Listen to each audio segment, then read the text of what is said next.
conference can serve as platform to strengthen bilateral maritime cooperation and address greenhouse gases from shipping. Excellencies, distinguished guests, participants, and ladies and gentlemen, climate change is a global emergency, and this impact is gradually but serious, and the impetus to address is urgent. The fact that Indonesia is located on the international shipping route has made responsible for taking steps and create greener and more sustainable shipping and environment.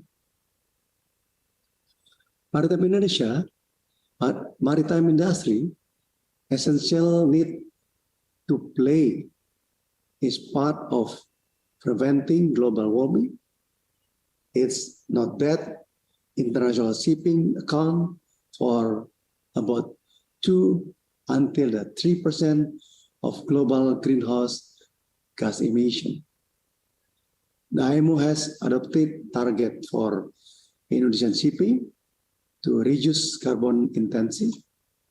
In order to achieve this target, it's the responsibility of maritime organization in collaboration with other related institutions to set up regulation and national action. Excellencies, guests, participants, ladies and gentlemen, as a commitment to support decarbonization shipping, Indonesia has issued a number of regulations on the implementation of green shipping strategies, with including mandatory use of low sulfur fuel of the 0.5% mass per mass at maximum. Obligation to use scrubber for ship and to apply energy efficient fuel to reduce the carbon dioxide emission, says rejuvenation, starting from the state-owned vessel. The use of environmentally friendly navigational aid using solar energy, and obligation to report safe fuel consumption and all Indonesian flight vessels. Indonesia is also talking part of the IMO, the long-term project aimed to reduce G8G emission, and is committed to fully support this activity, such blue flowing and blue solution. Intensive the collaboration between Indonesia and Denmark is protecting marine environment can evidently to be seen at the IMO. Through engagement of the two countries in terms referring the guidance of model bilateral regional agreement or arrangement of the liability and compensation issue connecting with the transboundary pollution damage from offshore exploration and exploitation activities back in the 2016. Furthermore, in June 2021, Denmark and Indonesia started a bilateral maritime operation on the shipping decarbonization and have consistently conduct joint activity for promoting green ship synergy. Furthermore, I hope that the cooperation between Indonesia and Denmark is shipping decarbonization can be standardized with the IMO project and aligned with the IMO G8G strategy. Excellency, gentle and ladies and gentlemen, this conference is indeed a useful platform for the government official and expert to share best practice and experience on practical as well as innovation approach toward environmentally sustainable shipping strategies. It also expected that the conference strengthen bilateral relationship between Indonesia and Denmark and explore further cooperation with the IMO and other member states in the terms of the G8G innovation, as well as identify possible area to further engagement on the shipping decarbonization. Last but not least, I would like to express my appreciation to all participants and stakeholders and for continued support and contribution to embodiment of the shipping decarbonization. With that commitment to our collaboration, I believe that we can provide green international shipping and clean ocean for future generation. Finally, I wish you all a fruitful and constructive discussion throughout the conference.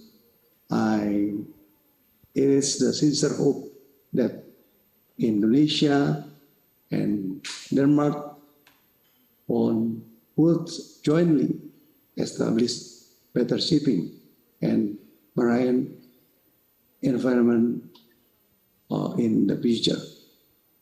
Thank you very much. Wassalamualaikum warahmatullahi wabarakatuh.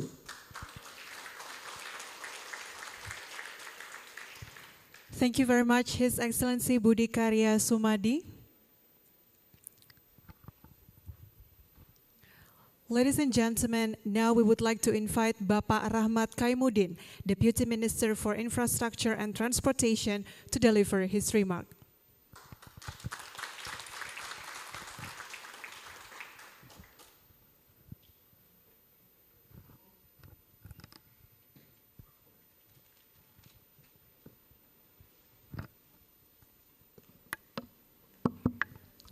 Good afternoon. First of all, allow me to give my sincere thanks to Excellency Kita Klim, Secretary General, International Maritime Organization, in this case represented by Mr. Arsenio Dominguez, Director for Marine Environment Division of IMO, Honorable Mr. Andreas Nordseth, Director General of Danish Maritime Authority, and His Excellency Lars Boel Larsen, Danish Ambassador, for making this international conference possible. My warmest welcome to all distinguished participants, members of IMO, UN representatives, and my dear colleagues for attending this conference at Nusa Dua, Bali. Thankfully, we have been past the tumultuous years of pandemic. As the world economy continues to recover, we have to think about our previous goals, sustainable growth and managing the climate change. As part of Indonesian government, we believe government should play a key role as a key enabler in achieving the target of the Paris Agreement, which is still falls short of the below 2 degrees goal. The current energy crisis shows the urgency to accelerate the energy transition in a fair and just way. And Indonesia, as president of G20, have a great concern on the current energy shortage that could trigger geopolitical instability. As a country with strategic maritime location, Indonesia has a very important role to serve a large number of international vessels and occupies a vital position along busy and important shipping routes. The strategic position of Malacca and Sunda Strait in international shipping route could enable Indonesia to become a key player in reaching the decarbonization target, especially in shipping. Distinguished participants, ladies and gentlemen, we also have to make sure this energy transition is inclusive and impactful for the people. Private sector and maritime industry need to adopt new business models and accelerate innovation and climate-friendly investment across the value chain, especially decarbonization in shipping. There is an adage in consulting and others in business: what gets measured gets done. Therefore, shaping greenhouse gas measures will ensure that action has a real and lasting positive impact.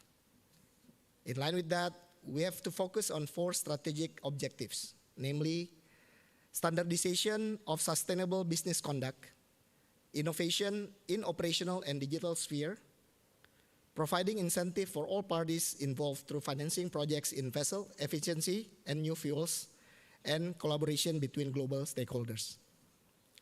Distinguished participants, ladies and gentlemen, this conference is an important platform to promote cooperation and facilitate the exchange of information and best practices in low emissions shipping. In the next 2 days, we hope to learn about emerging innovations, models, policies, and financial solutions to accelerate maritime sector decarbonization. And in the months to follow, hopefully we can see these solutions put into practice.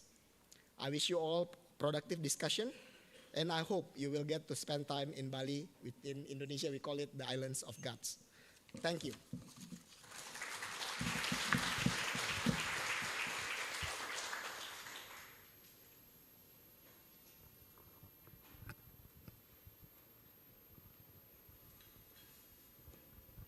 Thank you very much, Bapak Rahmat Kaimuddin. Ladies and gentlemen, we shall now proceed to the next remarks. Join me in welcoming Secretary General of International Maritime Organization, His Excellency Kita Klim.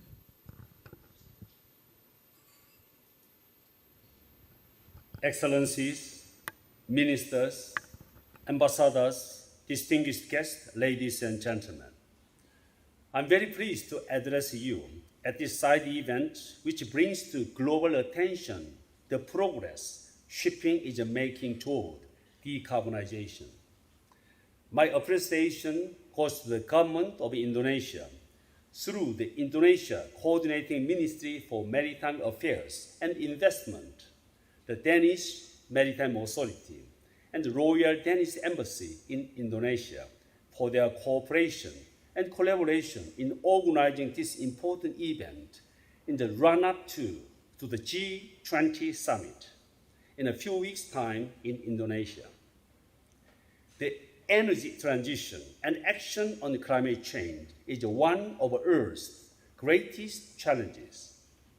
Decarbonizing international shipping is a priority issue for IMO. We are all committed to act together in achieving the highest possible ambition. While there are significant obstacles to overcome in our decarbonization journey, we must not forget that this transition also comes with significant opportunities, including for developing countries, such as the expansion of renewable energy productions, or the inclusion of developing countries in the route-based action plan. Recent reports from the Intergovernmental Panel on Climate Change, IPCC, and other relevant bodies have underscored the urgency to tackle climate change by all sectors to secure human well-being and the health of the planet. IMO is at the forefront of maritime's response to this quest. Just last week, IMO hosted its second IMO symposium on alternative low and zero carbon fuels for shipping. I was encouraged by the positive report of progress in several countries toward building renewable energy production for shipping. IMO member states are also actively engaged in the process of revising the initial IMO strategy on reduction of GHG emissions from ships and in developing a basket of candidates midterm measures, including technical and economic elements that will set global shipping on an ambitious path to phasing out GHG emissions toward the middle of this century. The revised IMO GHG strategy, including revised GHG reduction targets and the basket of IMO's next set of GHG reduction measures, will be agreed by July 2023. Incentivizing the availability and the scalability of low and zero carbon marine fuels and technologies, and ensuring the ability of all member states to take part in this transition is paramount. In parallel, we need to look at any measures that may need to be put in place to address safety issues related to alternative fuels. We should not forget that we will need relevant training for the maritime workforce as we chart the way forward for decarbonizing international shipping. Pilot projects have been initiated across some regions, and Denmark is a pioneer in this area. But we will only succeed by journeying together. Developing countries need support from developed countries in adjusting to the energy transition as we address capacity, technology, and infrastructure needs. Therefore, I welcome Denmark's initiative so actively share knowledge and technical solutions in maritime decarbonization with Indonesia. Ladies and gentlemen, we need to boost collaboration and partnership, including reinforcing links between shipping and other sectors, such as energy and the port industries. And this transition must be inclusive. We need all hands on the deck to overcome obstacles, identify safe travel routes, and successfully decarbonize international shipping. I look forward to hearing the outcomes of your important discussions. Thank you.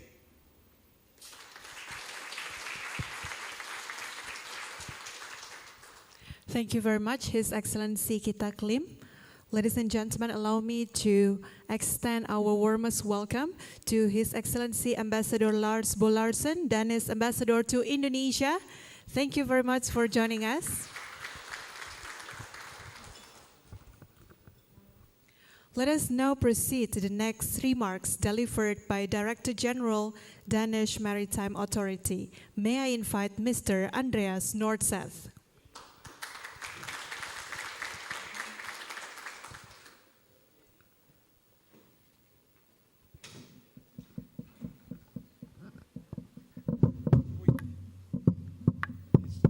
Nearly like being on a ship.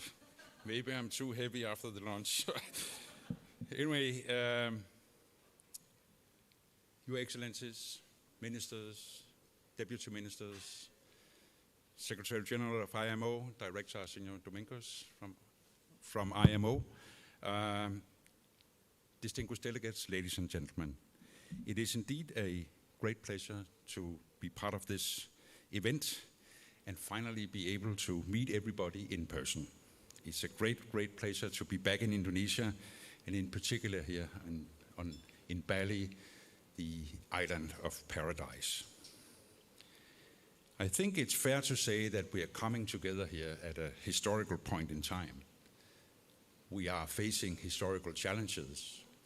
We are still challenged by the effects of the pandemic, even though we talk about recovery, but there's a great uncertainty as to what will happen in the times to come.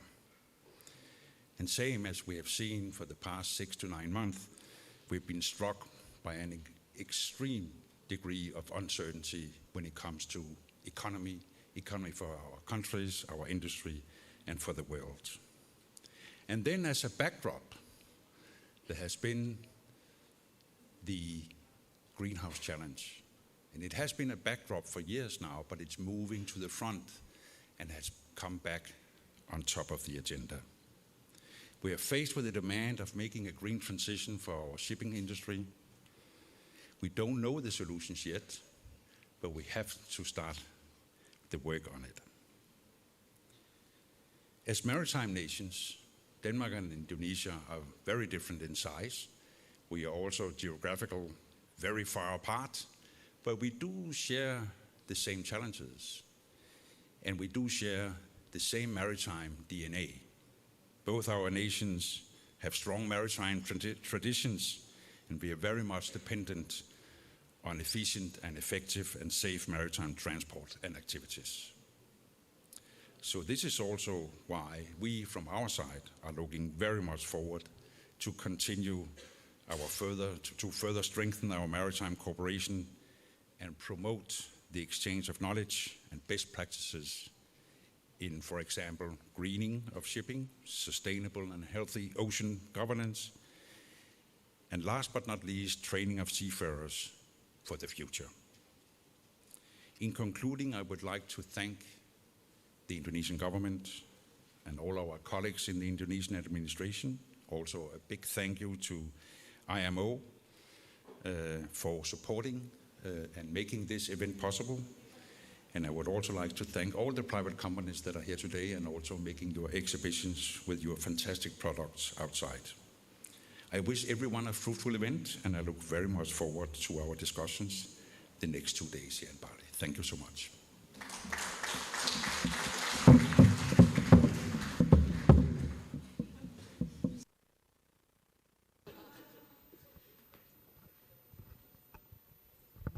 Thank you very much, Mr. Andreas Nordseth.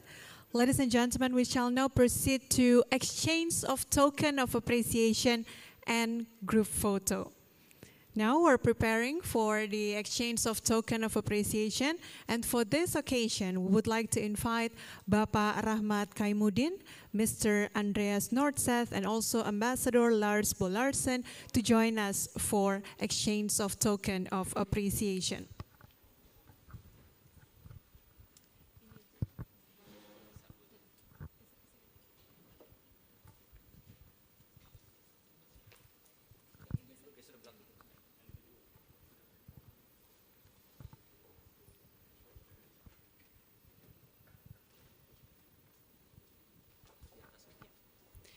Join us on the stage for exchange of token of appreciation.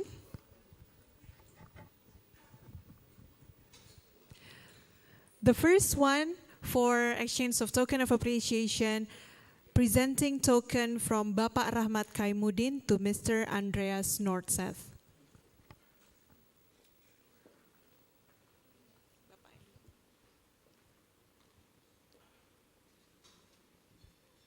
First one, once again, from Bapak Rahmat Kaimuddin to Mr. Andreas Nordseth.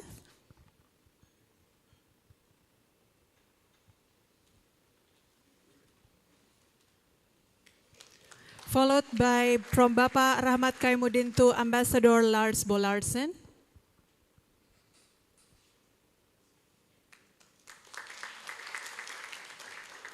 Now from Mr. Andreas Nordseth to Bapak Rahmat Kaimuddin.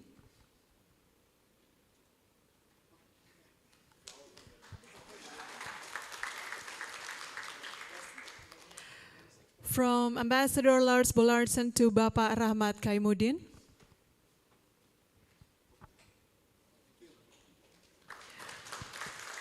From Ambassador Lars Bolarsen to Mr. Andreas Nordseth.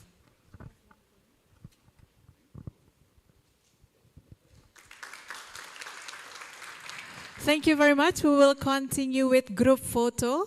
Therefore, I would like to invite Mr. Arsenio Dominguez, Mr. Klaus Andersen, Bapak Nur Hayadi, and Bapak Edi Wibowo to join us for group photo.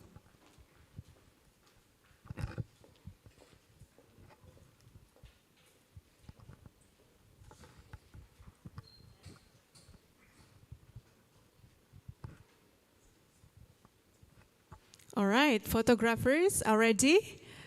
Okay, allow me to guide on my count of 3. 1, 2, 3. Once again, cameras are ready. Okay, 1, 2, 3. Thank you. Oh, freestyle, one more time. Bapak jempol, thumbs up. All right. Thumbs up. 3, 2, 1. Thank you very much. Please be seated. Thank you very much once again.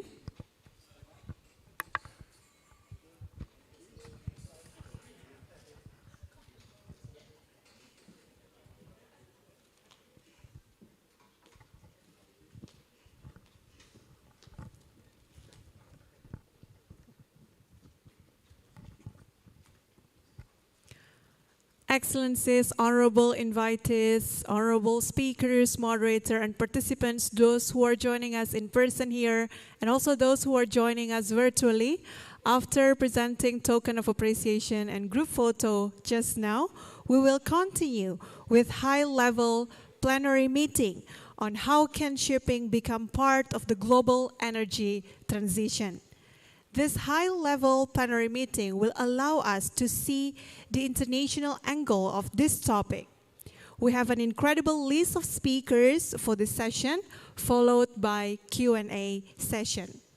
May I invite the moderator for this session join me in welcoming Executive Director of Security, Environment and Maritime from Danish Shipping, Ms. Maria Skipper Skwan.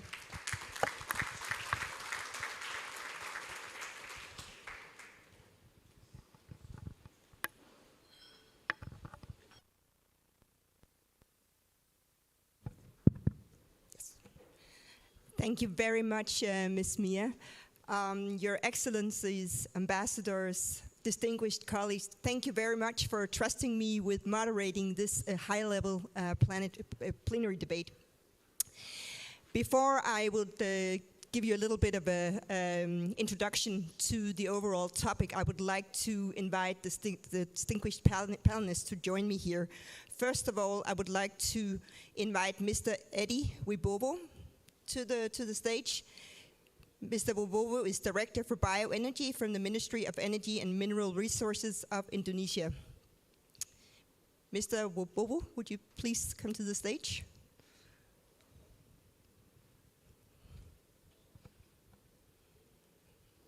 Please give him a warm applause. Thank you. Welcome. Next, we have Mr. Hirokazu Tanaka. He's the Director of Shipbuilding for Japan External Trade Organization, JETRO. Please, Mr. Tanaka, please join the stage.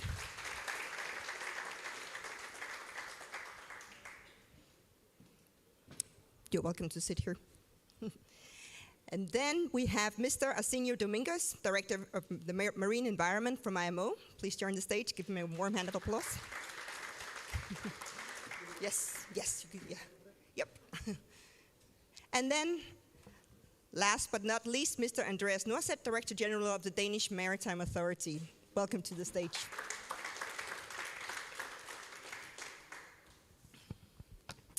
And while we are finding our seats here, we have 1 hour for a panel debate, but there will also be time for questions. So I really hope and I expect some very good questions from the audience.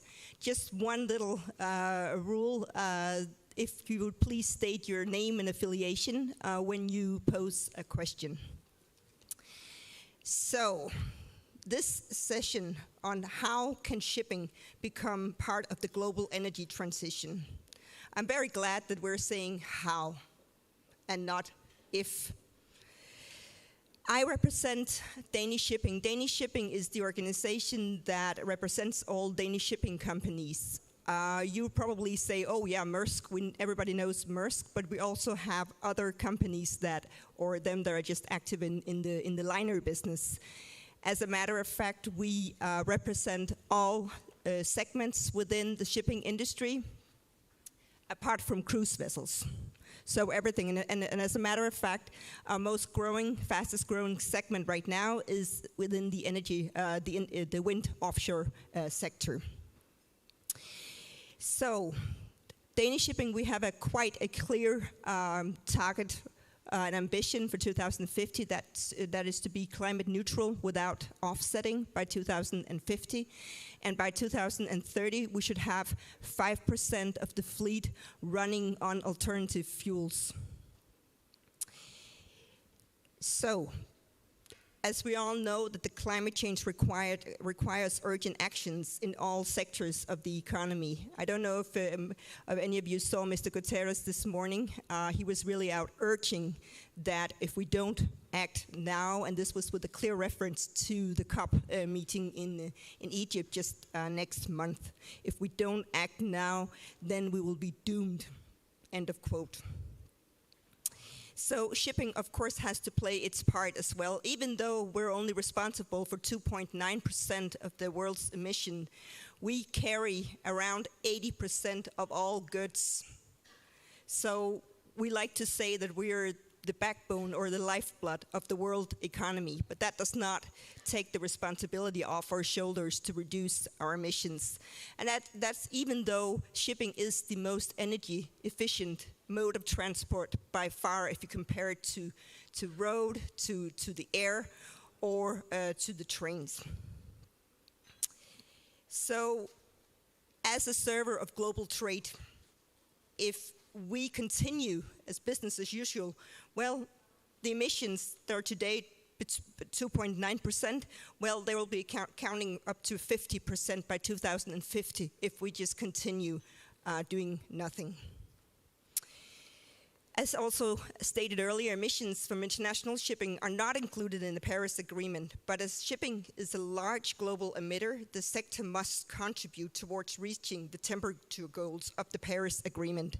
And therefore we have, to that end, we have the International Maritime Organization, which is our global regulator for shipping. It's crunch time for IMO, and those of you who are following the negotiation will know that there will be a decisive meeting in December in the Environmental Committee, followed by an even more important meeting next year in July, as also highlighted by the Secretary General, Mr. Kitak Lim. So without further ado, I would like to get into the panel discussion now, just setting the scene. This is not about if shipping is to reduce its emissions, it's about how. So with that as a background, I would like to pose the first questions to Mr. Tanaka. How can shipping be part of this energy transition, in your view? Thank you for having me this panel discussion. And let me introduce myself. So I'm working at JETRO now, but I am seconded from the Ministry of Transport. So I answer on behalf of the Ministry of Transport of Japan.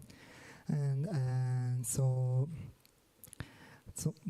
in relation to the energy transition in the shipping sector, many fuels are considered alternative fuels, such as ammonia, hydrogen, and carbon recycled methane, and synthetic fuels. And so there are many building blocks to achieving it. For example, the technological development and establishment of supply chain, and ensuring safe bunkering method for alternative fuels, and also the training of seafarers, and also the price differential between alternative and traditional fuels is a significant hurdle for private companies to use and expand them. But I believe that this problem can be solved through the cooperation of all stakeholders. And now we Japan trying to development of the ammonia fuel vessels and hydrogen fuel vessels. So if we achieve the development, we can contribute to the energy transition in the shipping sector. Thank you. Thank you very much, Mr. Tanaka. Well, Andreas Nosset, So you represent, or you govern the 6th largest shipping nation measured on operated tonnage. And some of the Danish companies are quite ambitious on this agenda. But how do you see this fit in? Is it because they have a moral obligation? Is it a business case? Or are they simply just trying to follow regulation or go a little bit beyond? That's a very good question. I would say that the strongest first movers are, I think that, but I don't know this, this is what I think, this my guess is that there is a combination of a true moral obligation, saying that we need, as a global big company, we need to take responsibility and actually do something. But I think there's also a very strong strategic insight. And I think that many of these first mover companies realize that it's simply a part of the equation to have a license to operate in the future. That they know that in a very short time, if not already, the customers will simply demand that they can demonstrate that they're doing something for the climate and for the environment as such. So I believe that the first movers, they have sort of taken stock of what's right to do, both in terms of a moral obligation, doing good for the planet, but also taking stock of what's right to do with a view to the business of the future. Yeah, that's... Thank you very much. Mr. Wubowo, how is it here in Indonesia and representing the Ministry of Bioenergy? So that would be the supply side. What is your view on this? How can shipping contribute?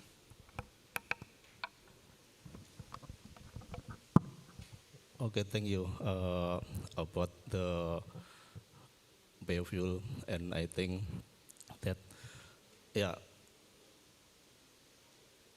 I would like to present my presentation. The first is if our audience can know the percentage of the energy transition in transportation in Indonesia, and after this we can maybe it could answer your question. Yeah, if we know that for the maybe we can present it. You're very welcome, but I don't know if the colleagues over there. Yeah. Or do you have a presentation, or is that something you want to show on the screen, or? Yeah. Oh. I will show the screen. I don't know if it's.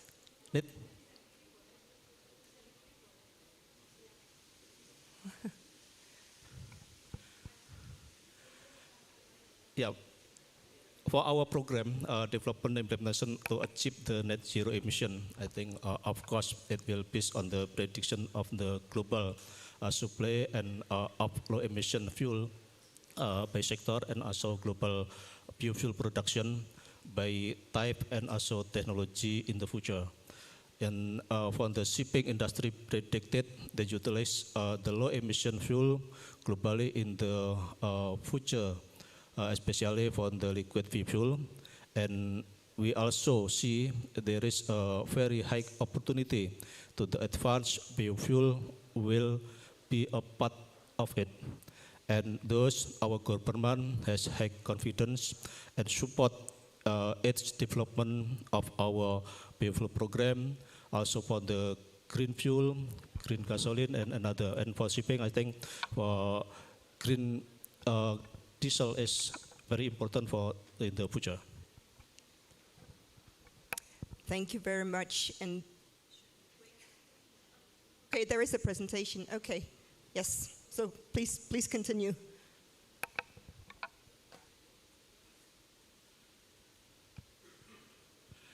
Yeah. Just a moment.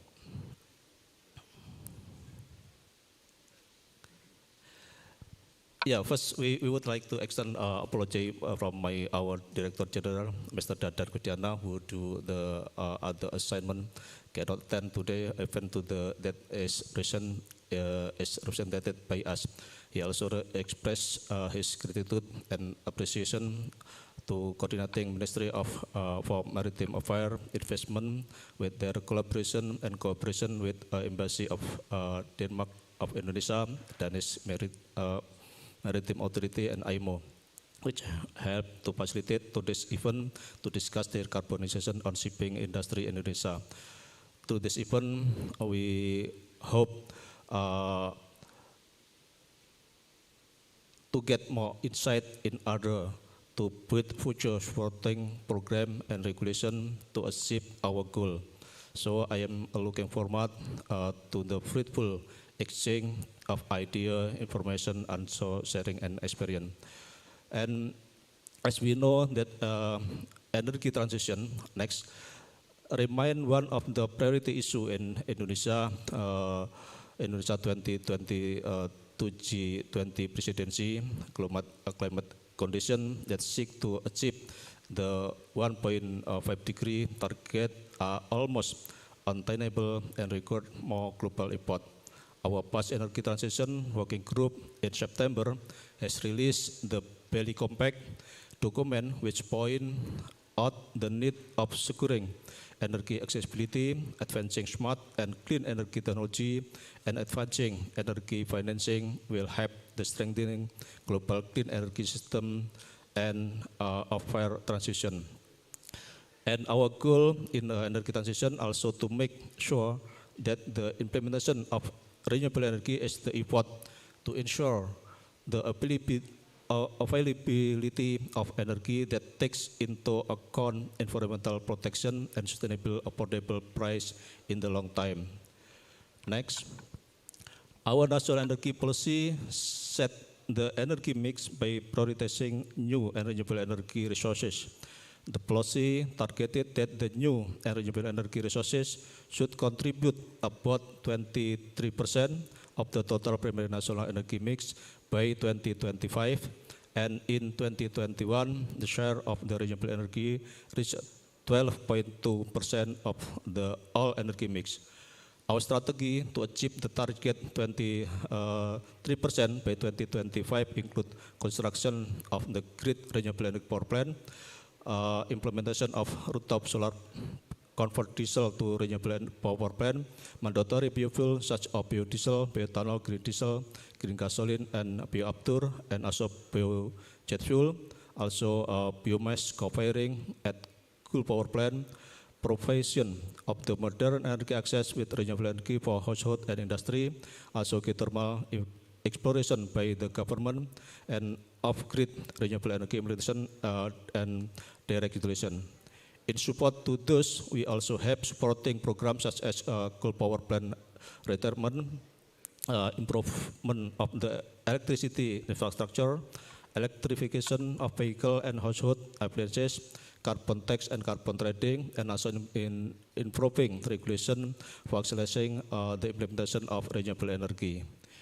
And next, as we targeted the net zero emission by 2060, we currently in the process of finalizing our roadmap to achieve the goal, and this is a little take out from our currently on progress roadmap.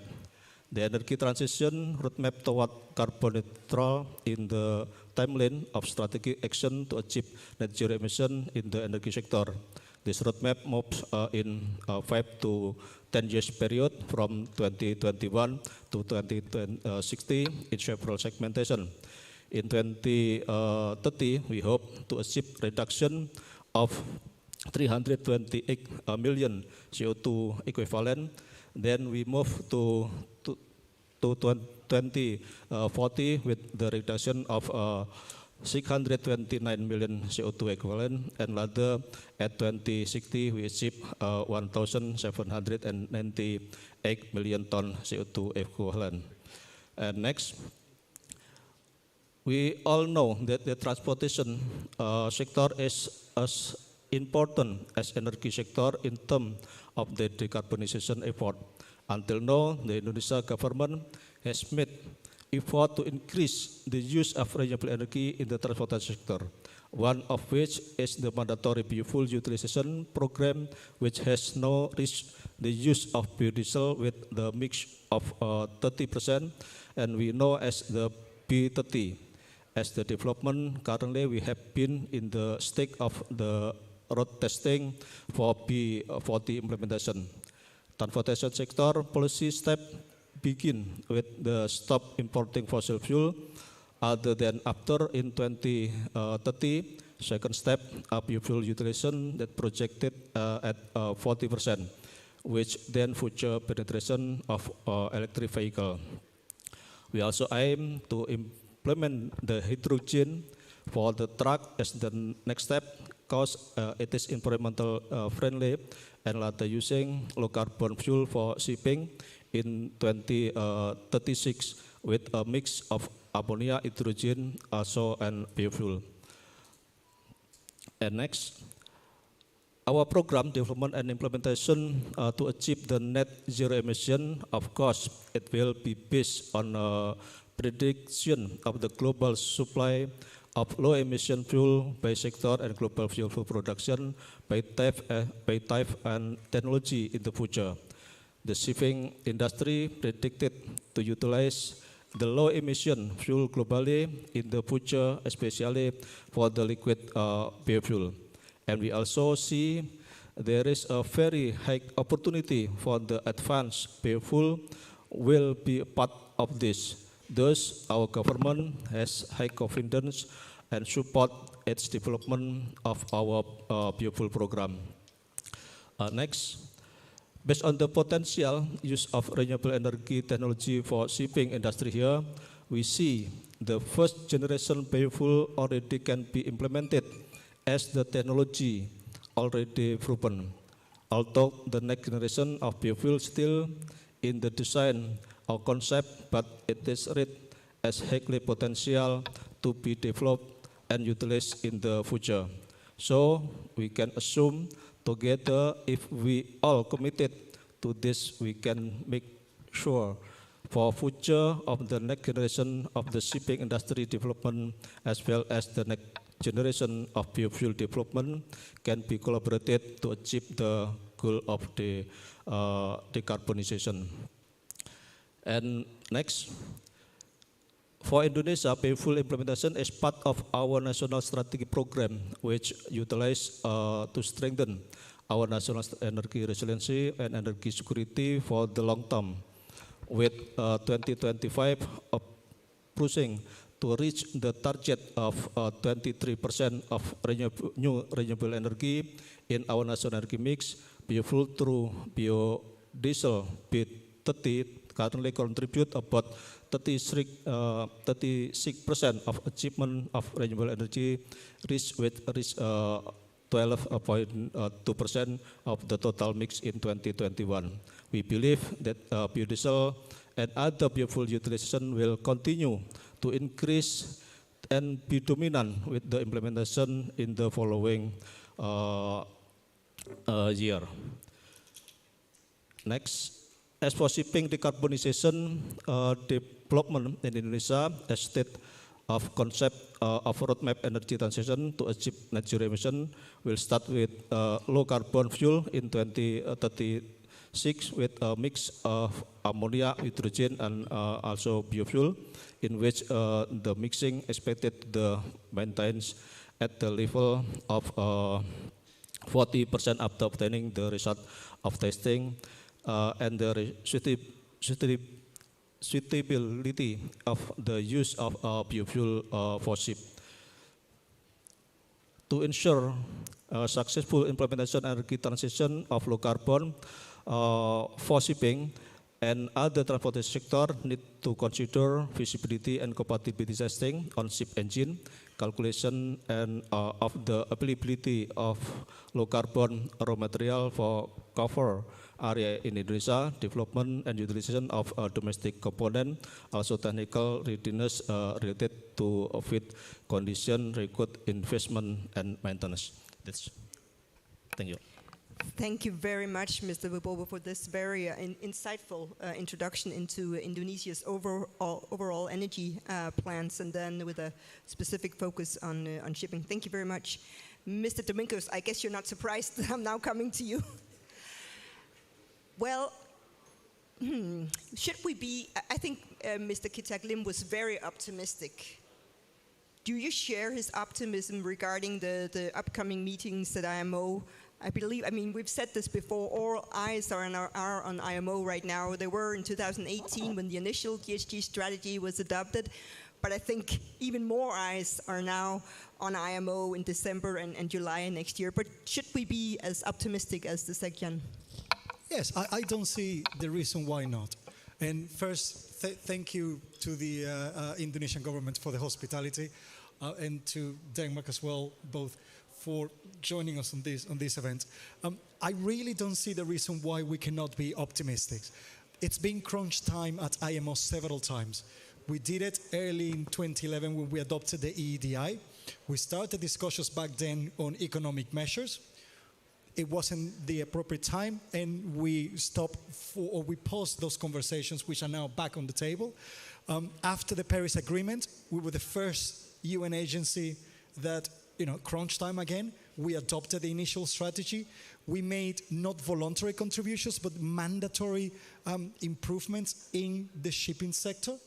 We've seen how we continue to progress with our technical and operational standards. We continue to make progress as we agree on the revision of the strategy. That was agreed in 2018. It was reiterated in 2021 and again this year. So there should be no doubt there that we are going to raise to the challenge. We can see that for the conversations that are going on between the member states and the industry and the representatives of the NGOs and IGOs. We are coming back to meet in person, which of course takes away the lack of relationship and conversations that we can have in the corridors, that we couldn't do that throughout the pandemic. But even during COVID time, we made progress. There were doubts that everything was going to stagnate at IMO, but it didn't. So there is no reason in my mind of why we should actually doubt that IMO is once again going to raise to the challenge. That's very reassuring, because we do need IMO. I can say that as also representing the sixth largest shipping nation. But Andreas, now we hear, we're going for 2050 net zero target, and that ambition is shared with a lot of countries, especially in Europe, but also elsewhere. But there are parts in the world where this might not be the ambition. We just saw now Indonesia saying 2036 for their energy plans. We know that China has adopted a target of climate neutrality by 2060. So are we just playing around with numbers here, or are we actually looking into what does it take if we are to meet the Paris Agreement's 1.5 degree target? Oh. Sorry, you can hit me when we get home. Yeah. So, but I think that to us, and speaking very strongly as a Dane here, that to us it's very important to have a very ambitious target. We have formulated it as we should become climate neutral in 2050. I think if it's a bit semantics or playing with words saying 2050 or 2055 or it's like mid-century, I think it's very important that we have this target, because without such an ambitious target that stipulates climate neutrality, and I think that is the key here, that it has to be zero carbon shipping in the end. If we don't have that, we will not be sure to get the necessary demand for new fuel.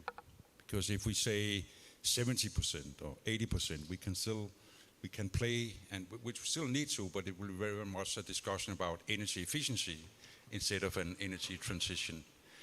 So I think that, I share Arsenio's optimism, but I would say that, that's not what I hear you saying, Arsenio, either, that we cannot just, just sit around and then it will happen. There's a lot of discussion that has to go on, and I think that the different viewpoints on becoming climate neutral at a specific point in time, 2050 or 2055 or something like that, I think that those of us who advocate for that and those who are very reluctant, that we still have a lot of discussions to go into. And then again, and that's why I think it's so important coming together here in Bali, is that by the end of the day, we need to demonstrate that it can actually be done, first of all, in small solutions, and then we can scale them up for the future. Because if we don't demonstrate that it can be done, then it will just be a discussion about words and semantics. Was that an additional remark that you wanted to? Yes, I will never disagree with my good friend Andreas here. And I want to make that very public. We will not disagree. And he's absolutely right. We're focusing a lot on, it's 2050 to 2060. But the building blocks are actually there. And this is an example.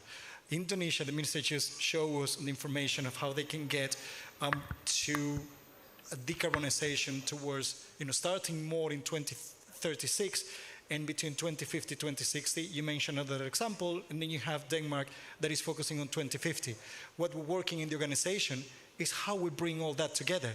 And this agreement, this partnership between Denmark and Indonesia is a fair example of what we're trying to do. How we can help each other to all meet the same goal, which is the decarbonization as soon as possible, as we are already available. So the building blocks are there, the objectives are there, the intentions are there, and we just need more partnerships like this one to actually continue developing and getting to that goal of decarbonizing the shipping industry as soon as possible and practically possible. I very much agree. I would just like to return to you, to Mr. Bobobo. Exactly, partnerships and collaboration like this. With that, and I don't expect you to, stick your head out and say yes, of course, because you're not politically responsible. But do you, in theory, foresee that this 2036 year could be moved forward in case of a faster scale up of these transitional fuels or new fuels? Sorry. Yeah. We have make the concept of the roadmap to implement the energy transition net generation for the start low carbon fuel in for the shipping and marine in 2036, and this should need cooperation, and might be the how we consider to achieve this by the feasibility and compatibility testing, and also by make a recalculation of the availability of the low carbon raw material for coverage area in Indonesia, and also how to develop an utilization of the domestic component for this. It is because in our target for the emission reduction into 2030, we have Indonesia targeted for the 29% with the domestic use, and also with the collaboration with the foreign, we about with the target for the 41% for the target the emission reduction. So I think the technical reduction related to the fit condition, and also record investment, and also we need collaboration for the all stakeholder for this, also for the IMO and other NGO for the for the domestic and international is need for this. Thank you very much. Mr. Tanaka, you explained the hydrogen and ammonia projects that you're working on, but don't we have a regulatory vacuum, as we are still in lack of the safety codes that we need for ammonia vessels to be out there? What's your view on that? I mean, one thing is to build the ship, to put the engine in. What I hear from the engine manufacturers, and maybe I think man is here today as well, but I mean, yes. That's not the big issue, if I may, take the liberty to say that. It's not the vessel itself, but it's the regulation or lack of regulatory framework, and then it's the energy production and the energy infrastructure, not even to mention the green feedstock as well. But coming back to ammonia, what should be done in terms of this legal vacuum? Thank you. So in Japan, the Japanese government supports the technological development of ammonia-fueled vessels and hydrogen-fueled vessels. And the amount of budget is 35 billion yen. But now the yen is too weak to be converted to US dollars or salary. But so challenges related to the ammonia includes toxicity and corrosivity, as well as N2O emissions. The global warming potential is equivalent to 300 times CO2. And another challenge is it requires about 3 times tank fuels. But after addressing these challenges, the target year of our project are 2026 for ammonia-fueled vessels and 2027 hydrogen-fueled vessels. And using this result or research, we contribute to the regulation, make a regulation in the IMO of the MSC. I hope so that it's possible, I think. Thank you very much. Arsenio, now I'm going to be a little bit provocative here. Would it be fair to say that IMO or IMO member states or the system itself as a governing body is challenged by the fact that some demands for decarbonization is simply just moving faster than the regulatory body can follow? And pointing back to the ammonia issue. Thinking how to take that one. The regulatory framework at IMO is not meant to slow down technical development. You raise, for example, the safety aspects. We are actually looking into it already of the new alternative fuels, what is going to be the necessary training. However, we also rely on the developments, the partnerships, the moving forward for some countries and bring that experience, expertise into the organizations in order to take into account when we actually set out to adopt the necessary regulatory framework. So at times, it will be expected that that will be the case, that it will have to move forward, it will have to bring that expertise to the organization. When you look at it into the decarbonization pattern, we're not just looking into the shipping sector because we're competing with other transport mode sectors. There's also the perception of these new fuels, when are they going to be available? So the unknowns are there. That hasn't really slowed down the progress from my perspective. We may not be moving as quick as possible as others will expect, but something that the organization takes a lot into account is regulating in a global basis, how everybody can be on board. We're not leaving anyone behind, and I know that this is a UN statement from the 2030 agenda, but it is true. We have to look at everyone, how the regulations, when we put it in place, can be harmonized from its implementation.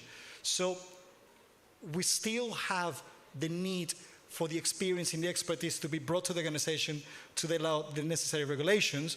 That wouldn't stop others to keep moving forward and provide that expertise in order then to bring it to a global basis. Thank you, Andreas. Yeah, I would say that we are entering into a decade now, in a time where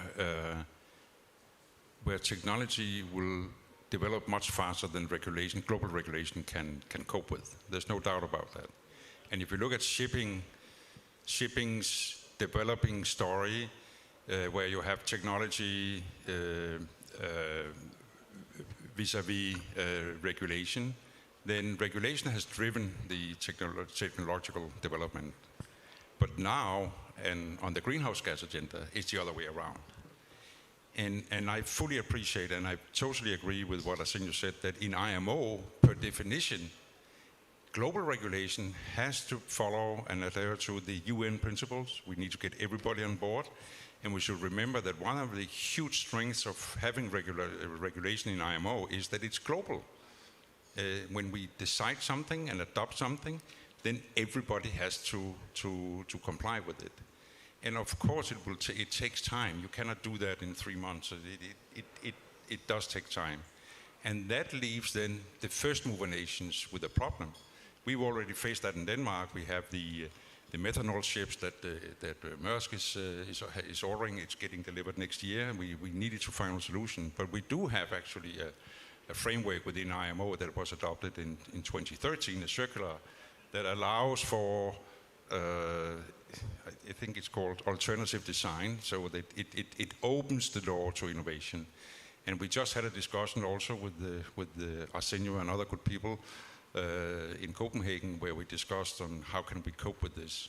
So I think that the short of the matter is that yes, regulation is challenged, but I think also that we are several countries that have started to look and finding solutions, and then we can bring experience to the table in IMO, so that the regulation we fix in IMO in a couple of years, that will actually be the right regulation. Yeah. But there's no doubt that there are challenges, and that's very close to my heart, because everybody speaks about ammonia, and very few says that ammonia is poisonous and it's corrosive. So it's very dangerous. And just look at what the training requirements we have to seafarers for transporting ammonia. And those who want to deliver ammonia as the future fuel, and I believe ammonia will be a future fuel, but it's not just a walk in the park. We really need to carefully consider how we handle that. And that's where regulation gets into the play, for the record. Definitely, and I think this is also a very good example of how strong and compassionate or passionate flag states can actually help first movers here by paving the way for them to have pilot projects and to give special attentions to where we enter into untried territory in terms of regulation, and then take some proven examples to the IMO to serve as the basis for negotiations. Now, let's look a little bit more at the alternative fuels here and what it requires. So I would like to come back to Eddie, and would like to hear your view on how far we should measure the emissions when we talk about alternative fuels. Should we have a well-to-wake perspective or a tank-to-wake perspective? How should this life cycle perspective be designed if you were to decide?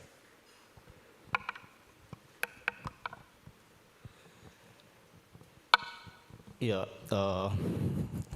it is very difficult for this. And I think our perspective that how to reduce emission is also the decarbonization is also very, very important for us. And we start with the energy transition working group on the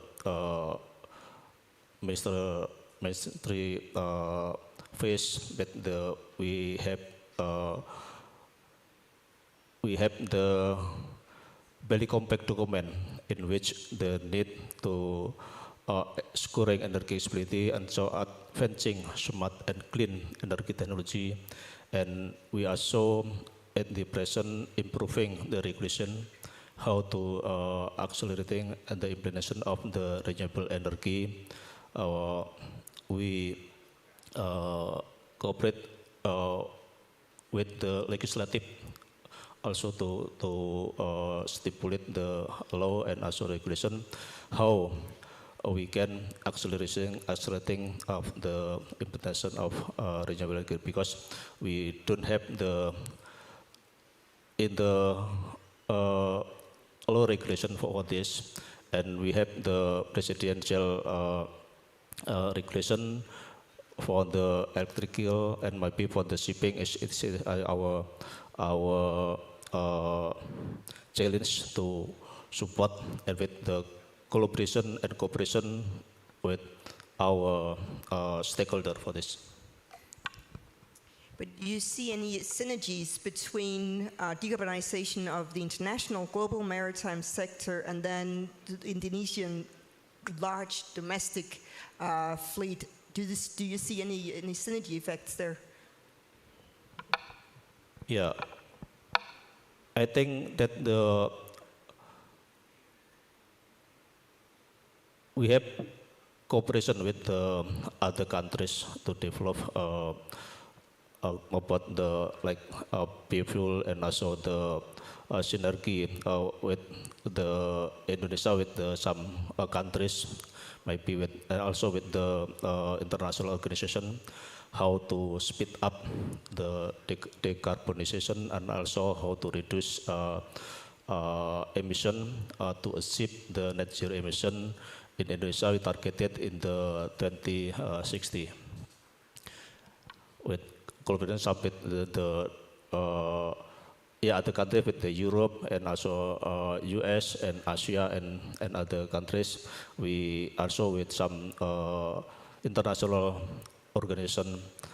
We also have with the EAA and others also with this for the shipping, maybe with IMO is very important for us to make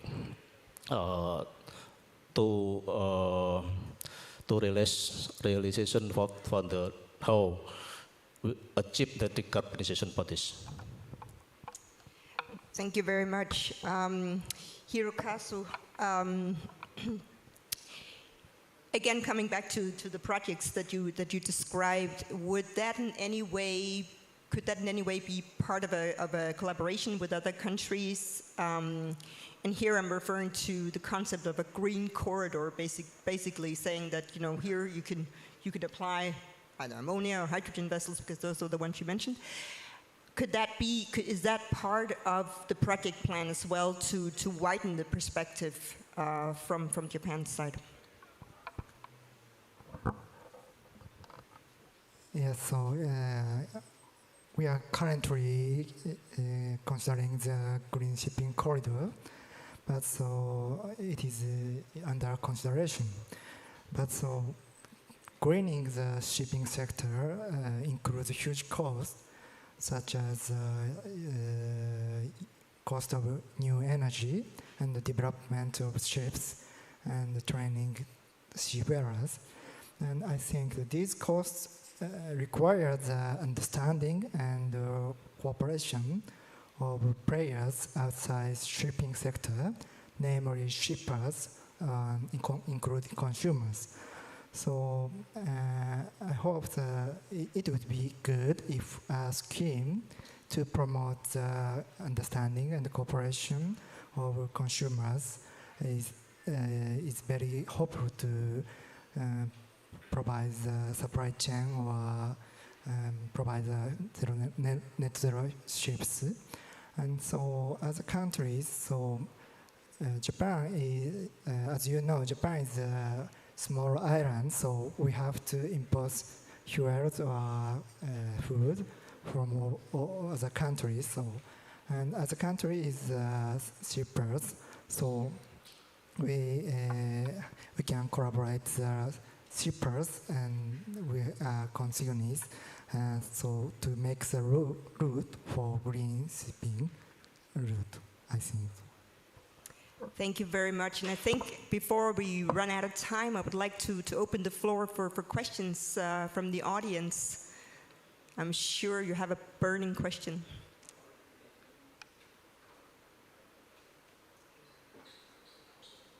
Oh. All right, well, you can continue to think about it. I think we still have a couple of minutes left. Then, I mean, now we talked about the fuels, which is, of course, a huge part of actually being able to do this transition. But let's look at the not-so-funny side. Who's going to pay for this? And there we also have proposals at IMO for an MBM, a market-based measure. This is something that was also discussed around 10 years ago, and then it was put aside due to the global financial crisis. But now it's back on the table again. And for the first time, all member states, even those that are mostly reluctant to engage on this, China, Argentina, Brazil, they have actually submitted their own proposal for an economic measure. So for the first time, we're not going to discuss if, but it's a matter of how. But how, Arsenio, do you see this moving forward? Because there are several aspects of this economic measure. First of all, how will it, will it increase the cost of maritime transportation? We have countries that are totally dependent on maritime transportation, and it will have a huge impact if the transportation cost increases. Then we also have the whole discussion between the developed and developing countries, where the developing countries will want to be compensated because they were not responsible for the emissions so far by the industrialized countries, etc. So how do we manage to get over these huge stumbling blocks? And just 10 seconds. In 10 seconds. I thought you were my friend.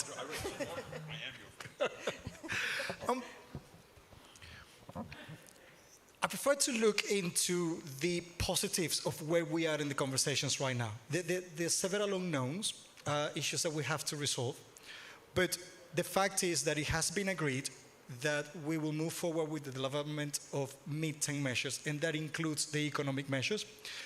As you pointed out, we have received proposals from different regions of the world, IMO, which means that there is the movement towards the adoption of an economic mechanism to support the efforts of the organizations towards the decarbonization of the shipping industry. There are common areas in all the proposals, and again, there's a lot more involvement between the different member states in actually looking forward a solution. How we're going to then utilize the revenues, it's still up for discussions, and there will be different views, but of course everybody is following the same goal. It's how the shipping industry, how decarbonization can actually take place within the shipping industry. The parts about the support for developing states, in particular small island developing states and least developed countries, that's already an established policy in principle within the organization. It's within the strategy of the IMO. It is part of the work that we do in technical cooperation as well. So it is expected that when we get to those levels of the discussions, the recognition has already been made that we need to support those that actually need it the most.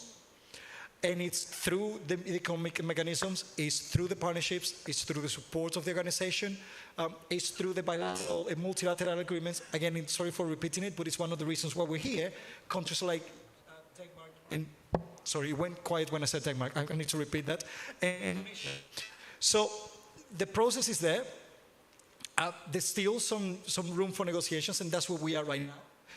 But the agreement in principle already has been made that that part of the baskets of mid-term measures that we will start developing now, because we're discussing them, is the economic measures. And I think it's going off because you want me to stop talking and pass the mic to someone else. No, I didn't do that on purpose. Would anybody else like to add anything to that? Yeah. Of course. Of course I would. Yeah, thank you. I agree with everything Arsenio just said. So no, but yes, I did. But I think we should remember also that the market-based measure, the economic measures, also there's a very, very important function of it, and that is to close the price gap between traditional fossil fuel and the new fuels. And that is still also on the table, and I think that this is one of the areas where we have various viewpoints and what will the economic impact be. But for the first moving countries, it's very important to have this mechanism, and again to ensure that there will be an actual demand of the new fuel types, so that we can ensure that shipping actually will go through a transition and not just work for energy efficiency, but actually strive to be climate useful and buying the new fuels. And I would say also that if you look at the amount of investments and efforts that's needed to make a completely new supply chain of different kind of fuel types, there needs to be a market pull, and this market pull can probably only be established by closing the price gap between traditional fuel and the new fuels, and that is where this economic instrument comes into play. Yeah, but I think also we have to be honest to each other and say this is quite a complex issue, because as Arsenio said, that there's expectations some places on, covering increased expenses for countries, etc., etc. So that's going to be very important and very complex discussions and negotiations. Definitely, and if I may just add before, and I know we're running out of time, but actually the industry itself, ICS, the International Chamber of Shipping, have also submitted a proposal for a market-based measure. ICS, I mean, I can say this out loud, ICS is not as ambitious as we are in Danish shipping. We're a member of ICS, but we've been deeply involved in writing this submission, and it actually does have some very, very good stepping stones. It does not aim at closing this price gap. It aims at narrowing this price gap. It has a reward system for the first movers, so those who've actually started to burn the new fuels. What it does lack is a life circle assessment perspective, a well-to-wake perspective, because as it is right now, you cannot see whether you're burning green or black methanol, basically. And we know the green methanol is far more expensive than the black methanol. So we still need to have some of the details, the rather important details. We still need to have those fixed. And then last but not least, CO2 emissions is far too little just to cover CO2 emissions. We need to cover all GHG emissions in order to reach the climate neutrality by 2050. So I think I'm going to wrap it up now, because between us and you, or the coffee break, is just me here. So first of all, I think we ended this on a very positive note. There's optimism from IMO. There is optimism from Denmark, and especially hands open for business in terms of cooperation, especially with this strong partnership between Denmark and Indonesia. I think we heard some very promising energy transition plans from Indonesia, especially with the focus on your domestic shipping fleet.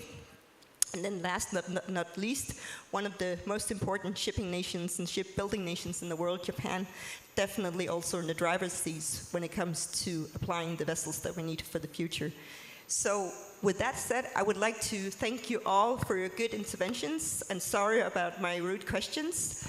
I would like to thank the audience. You didn't have any questions. Maybe they'll come later today or tomorrow, but I'm sure we'll all stay around. So if you want to come and talk or ask questions, please do so during the breaks. Thank you so much.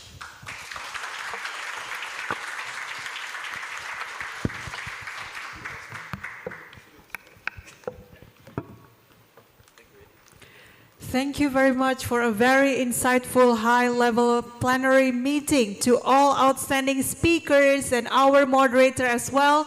Once again, let's give a big round of applause for this high-level plenary meeting.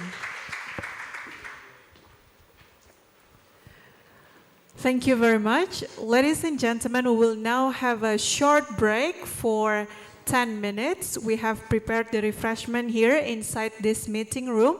And we would like to invite you to also have a look at the exhibition area outside this meeting room.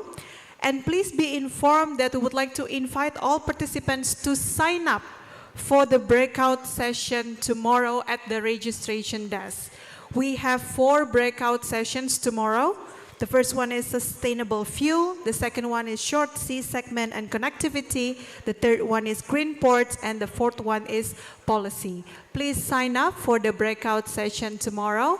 We will have a short break for 10 minutes. Take a look at the exhibition outside this meeting room. And after that, we will continue with the next panel discussion, Advancing Sustainable Renewable Fuels in Shipping in Indonesia. Thank you very much and enjoy the break.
Participants, speakers, and moderators would like to invite you to return to the meeting room as we will continue our agenda for this international conference. Once again, we would like to invite you to return to the meeting room and please be seated as we will continue our agenda for this international conference. You can bring your coffee and some of the refreshments to your table and enjoy it while we continue to our next agenda. Bapak Ibu yang kami hormati, kami undang untuk bisa memasuki meeting room. Acara akan segera kita lanjutkan kembali. Sekali lagi kami mengundang Bapak Ibu untuk bisa berkenan memasuki ruangan. Acara akan segera kita lanjutkan dan kami mohon untuk bisa menempati tempat duduknya masing-masing.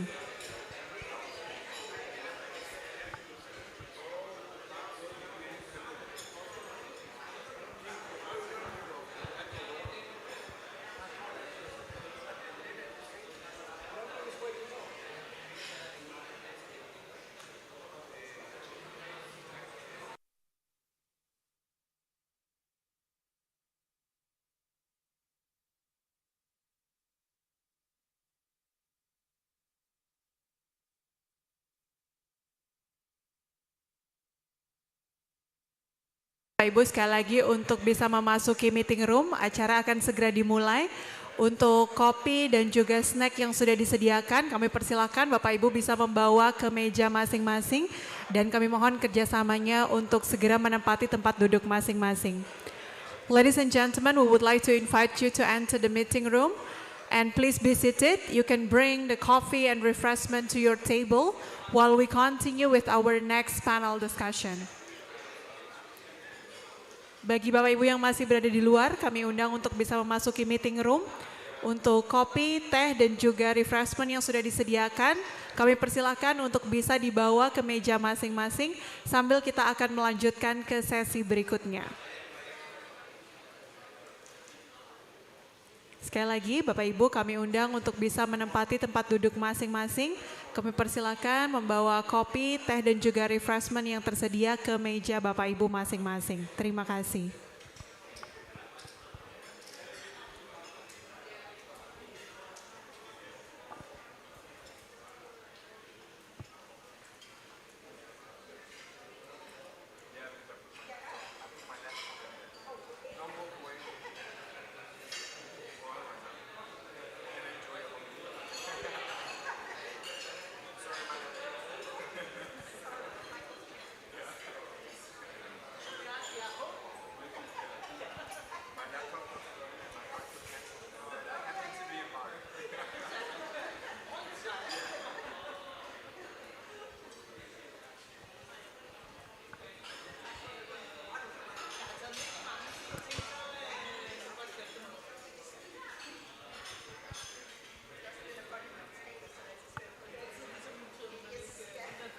Sekali lagi kami mengundang Bapak Ibu untuk bisa menempati tempat duduknya masing-masing karena acara akan segera kita lanjutkan kembali. Ladies and gentlemen, please be seated. We will continue with our next agenda. Thank you very much.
Ladies and gentlemen, honorable invitees and all participants who are joining us in person here and also those who are joining us virtually, welcome back to the G20 site event International Conference on Shipping Decarbonization in Indonesia.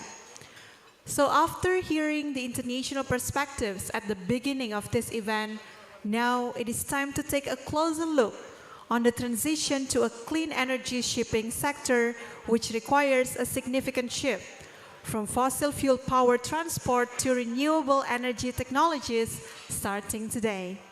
The contribution of renewables to the energy mix of the shipping sector, however, is limited in the near and medium terms, even under optimistic scenarios.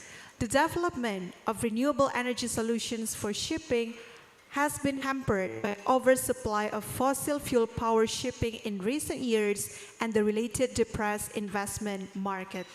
Therefore, we will continue with panel discussion advancing sustainable renewable fuels in shipping in Indonesia, followed by Q&A session. To moderate this panel discussion, may I invite our moderator, Mr. Roel Honders, Head of Air Pollution and Energy Efficiency in the Marine Environment Division of the IMO Secretariat. Let's give a big round of applause.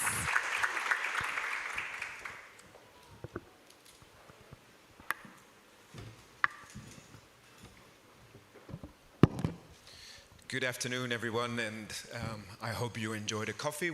We're going to get ready for the next panel, and that panel, as was just introduced, is going to look into actually the opportunities for Indonesia in producing and making renewable energy sources available for the shipping industry. We're going to have a pretty full podium here, 6 people, and one of the speakers is also joining remotely from Denmark. And I would like, without any further ado, to invite all the panelists on the podium to get our panel discussion starting. So, first of all, I have the pleasure to invite Mrs. Primanitya Swastasu, apologies, from Pertamina Power on the podium. Please join us here.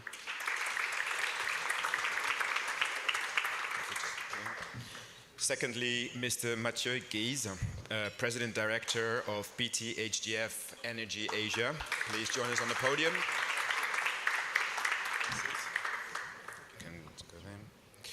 Mr. Mu Akbar, the CEO of Krakatau International Port. Please join us here on the podium as well.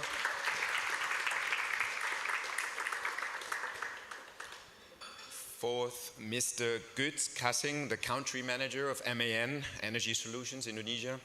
Please.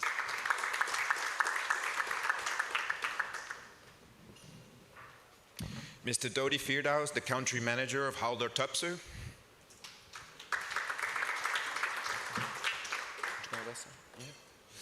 And Mr. Espen Hansen, the Business Development Manager of Advent Technology. Please join us on the podium as well. And Mr. Jan-Christophe Naparski, who is the Head of Regulatory Affairs at the Maersk McKinney Møller Center for Zero Carbon Shipping. Let me see. Jan-Christophe, are you there?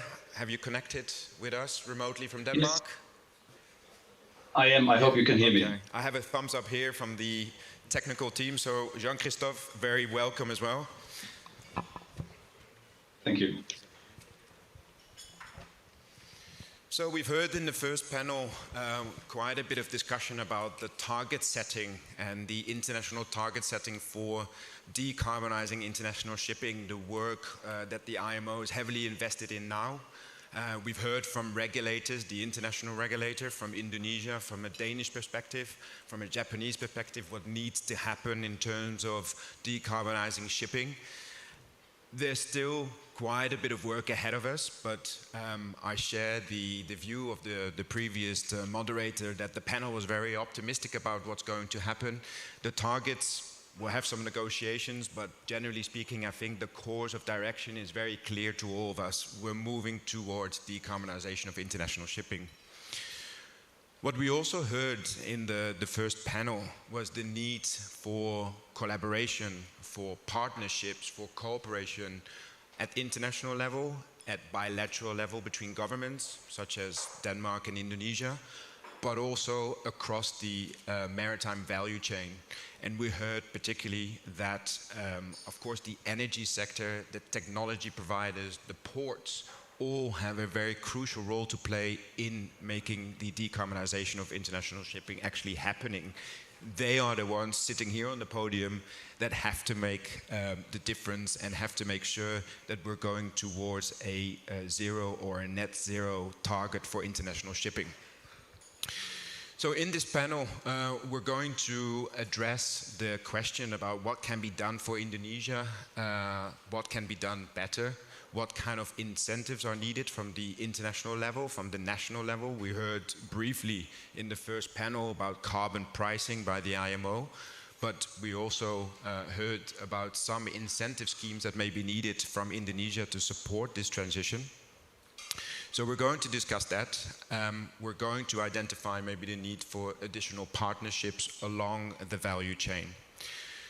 So with that introduction, I'm very pleased to have these six distinguished panelists on the podium and one joining us from Denmark to discuss what can be done in collaboration. And we've heard a couple of times during the first panel how well situated Indonesia actually is looking at international shipping on one of the busiest sea lanes in the world. So bunkering, fuel supply to international shipping is a great opportunity for Indonesia.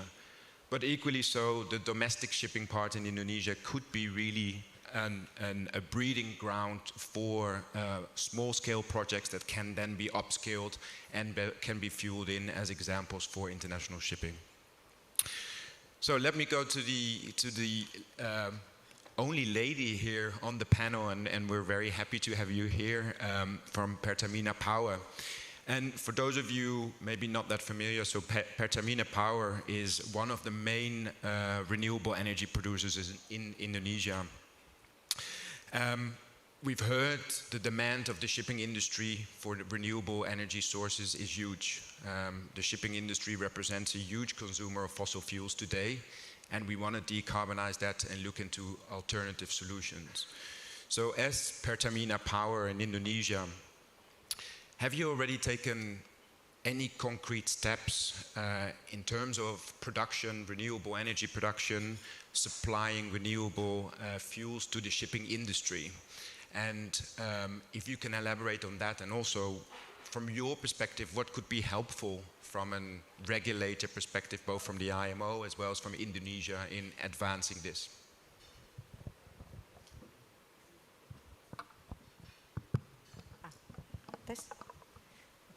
Thank you. First of all, thank you for having us here. And I would like to extend my apology from our CEO, Pak Danif, who was unable to attend today. So I'm here on his behalf.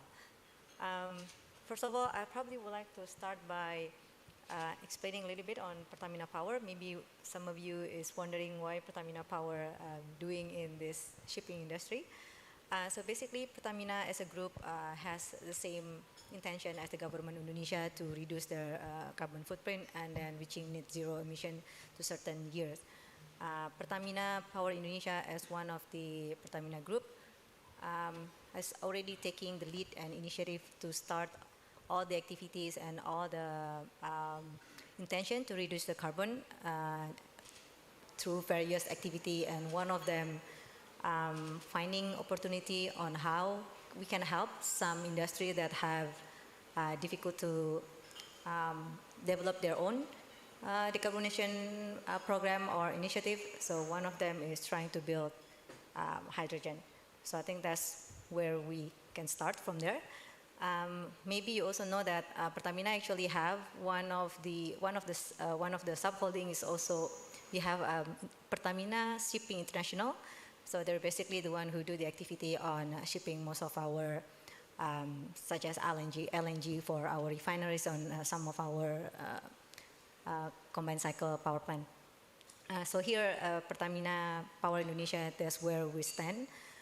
We're here to help internally from our own subholding or our own group, and of course later on, if it's possible, we would like to extend our market into export. So in terms of the shipping industry. So this is one of the industry that we can identify that is very difficult to abate if they want to do it themselves. So one of the scenario that we have is we building hydrogen. In this case, we already started to have some pilot project, blue hydrogen and also green hydrogen. I don't know whether you are already aware, we try like a small pilot project in one of the geothermal power plant. I believe it's 300 kilowatt. Should be operating by next year. The initiative already started from 2022. So that's quite interesting start.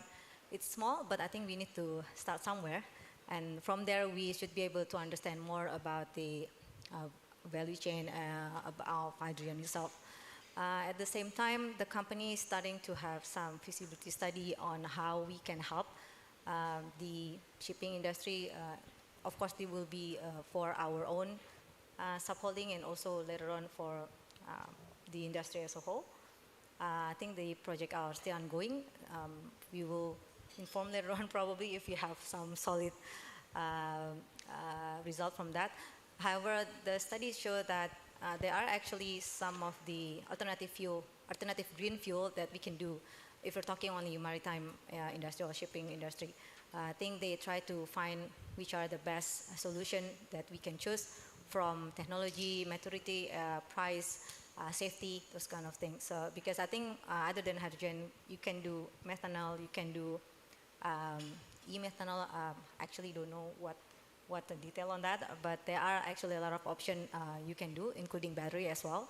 But of course, later on, it will be down to how effective you are in terms of the cost and especially the safety as well, transporting using those kind of fuels. So that's probably for the first questions. The second question is incentive. When we talk about incentive, I think we need to start like from a little bit of further on the upstream of the whole hydrogen value chain, because hydrogen is coming. If you talk about the green one, then you start from renewable power plant, solar, hydro, and wind farm. Indonesia, there are many talk about how rich we are, how resourceful we are on that kind of resources. But however, if you also can see, there's not much happening yet. We're still going through the phase that developing this renewable power project is quite challenging. We have some cost barrier, maybe the local content was based on a very good intention.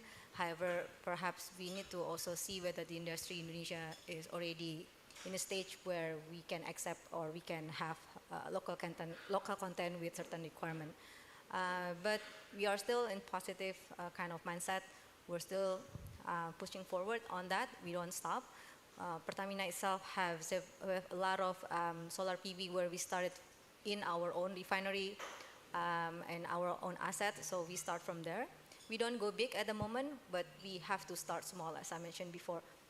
So we try to do conversion or energy transition to a more greener or cleaner within ourselves first, and then try to go outside later on. In terms of that, then the power plant itself, we can get, I think there are a lot of incentive in terms of developing renewable. You have the tax exemption, you have the tax facility, you can choose either way. But of course, it looks like the process sometimes is not very as easy as we thought.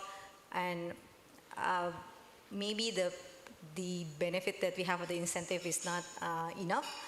Then those are the things that we just need to implement and then to adapt. Because back then, I developed one of the wind farm in Indonesia. We do have all the incentive that being offered by government. We can get it all. But of course, you just need to go through all the process, even though it's not 100%, but it's still good to have. So it's really helpful. So I think that's kind of thing that the government will still need to keep adding. Those are on the upstream side. On the hydrogen side, I think it's probably similar if you try to implement a new industry and then try to put someone to use it, you need to give some easiness for them to enter the market. Incentive, if you know, like for example, we try to use analogy on the EV side. They have like certain tax benefit if you go for EV, and you don't need to go to odd and even number in some central Jakarta. So there are some benefit that probably start small. Eventually, we kind of hope that the government will have other benefit that can attract the producer or also user on that matter. Other than that, I think we all know that there's a carbon tax starting to be implemented. However, as far as I understand, it's being pushed a bit forward. But those are the initiatives that I think the government will still need to dig more and then try to implementation. And the key is the implementation, I think, in this case. So the willingness, of course, from all of the industry is also needed. So probably that's my view on that one. Thank you. Good takeaways in terms of incentives, carbon taxes, other government interventions, and of course implementation. Let me turn to my right here to both Mathieu and Espen. You both work for two companies, HDF Energy and Advanced Technologies, that are really pioneers in green hydrogen production, small-scale hydrogen production, but also other energy technologies, fuel cells, converters. Can you share your experience here with the audience about your projects, ongoing projects, initiatives in Indonesia, and also how you can upscale these potentially from local to national, maybe even international, and what is the shipping dimension in that work? So Mathieu, maybe you can go first, and then Espen, you can give your perspective. Well, thank you, Rul, for the question. Selamat sore, everyone. So my name is Mathieu from HDF Energy. I would like to thank the Embassy of Denmark for the invitation. We are very glad to be here today to share our experience and ambitions in Indonesia. Firstly, a few words on HDF Energy. We are a developer of hydrogen project and investor into power plants. You know, hydrogen is versatile. In Europe, we have access to massive subsidies to make hydrogen happen. So in Europe, we are also versatile as HDF. In middle-income countries, we prefer to focus where hydrogen is sustainable today and where we can implement hydrogen projects without subsidies. And this is in the power sector. So Ibu Prima were talking about the context a little bit earlier. We believe that the context of Indonesia is unique worldwide due to the archipelago context. You have a lot of islands, but most of the demand, most of the consumption of electricity is in Sumatra and Java Bali, to make it short. And those islands are also blessed with coal and gas. So when you want to develop electricity, renewable energies, it can be challenging in terms of price. How could you compete with coal? How could you compete with gas? On the other hand, when you look at Eastern Indonesia, it's a lot of small, medium-sized grids. Into those grids, it's very difficult to deliver the coal, to deliver the gas, because of infrastructure development. And we are seeing that in Europe. Nowadays, we try to find alternatives to the gas from Russia, and we see that is not happening in one day, that you need to set up a dedicated terminal to import gas from USA, for instance. So when you look at Eastern Indonesia, it's complicated to deliver the gas, it's complicated to deliver the coal, but it's also complicated to integrate intermittent power into grids. And the issues that PLN is facing in Eastern Indonesia are the same for the other utilities worldwide with similar context. If you look at the French islands, we have a lot of island grids also. Most of the grids, they don't have more than 15% of solar or wind installed. So very similar challenge than PLN. The hydrogen can help to deliver stable electricity to those grids and to integrate a maximum amount of renewable energies while diminishing the average cost of electricity. It means when we develop such power into Eastern Indonesia, we make the green hydrogen infrastructure happen on those islands. We know that hydrogen is versatile, and at HDF, so we have the ambition, we are developing more than 20 projects into Eastern Indonesia. Our iconic project is in Sumba. It's supported by several ministries and development institutions. So we are bringing the hydrogen infrastructure over there, and we believe that if we oversize the production of hydrogen required for power sector, we may address in the meantime the port infrastructure. And I believe we will discuss that later with Krakatau port, but a port is an ecosystem of hydrogen. We can use it for backup power, shore power. We can use it as a fuel, indeed.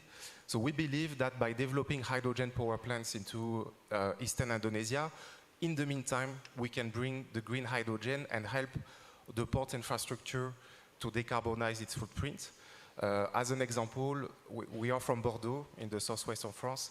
In Bordeaux, we are working on a project to retrofit a ferry to install the fuel cells instead of a diesel engine in a ferry. And this is a similar project we are trying to implement in Eastern Indonesia. We have some discussions in Rote Island and Sumba, in southeast of Indonesia, near Timor Island. And we do believe this is one of the only ways to decarbonize those islands fully, because of the issues I mentioned earlier with infrastructure development. A few words maybe on subsidies and leverages we may need from key institutions. Firstly, in terms of subsidies, if we address the right context, subsidies may not be required in a way that it's already very expensive to deliver power and to improve infrastructure in those territories because it's remote. So as an example, when we use hydrogen to make green electricity in those islands, we bring savings. We don't need subsidies to do that. What we need, though, it's a friendly regulatory framework. It's a good coordination with ministries to make those projects happen, which are very innovative.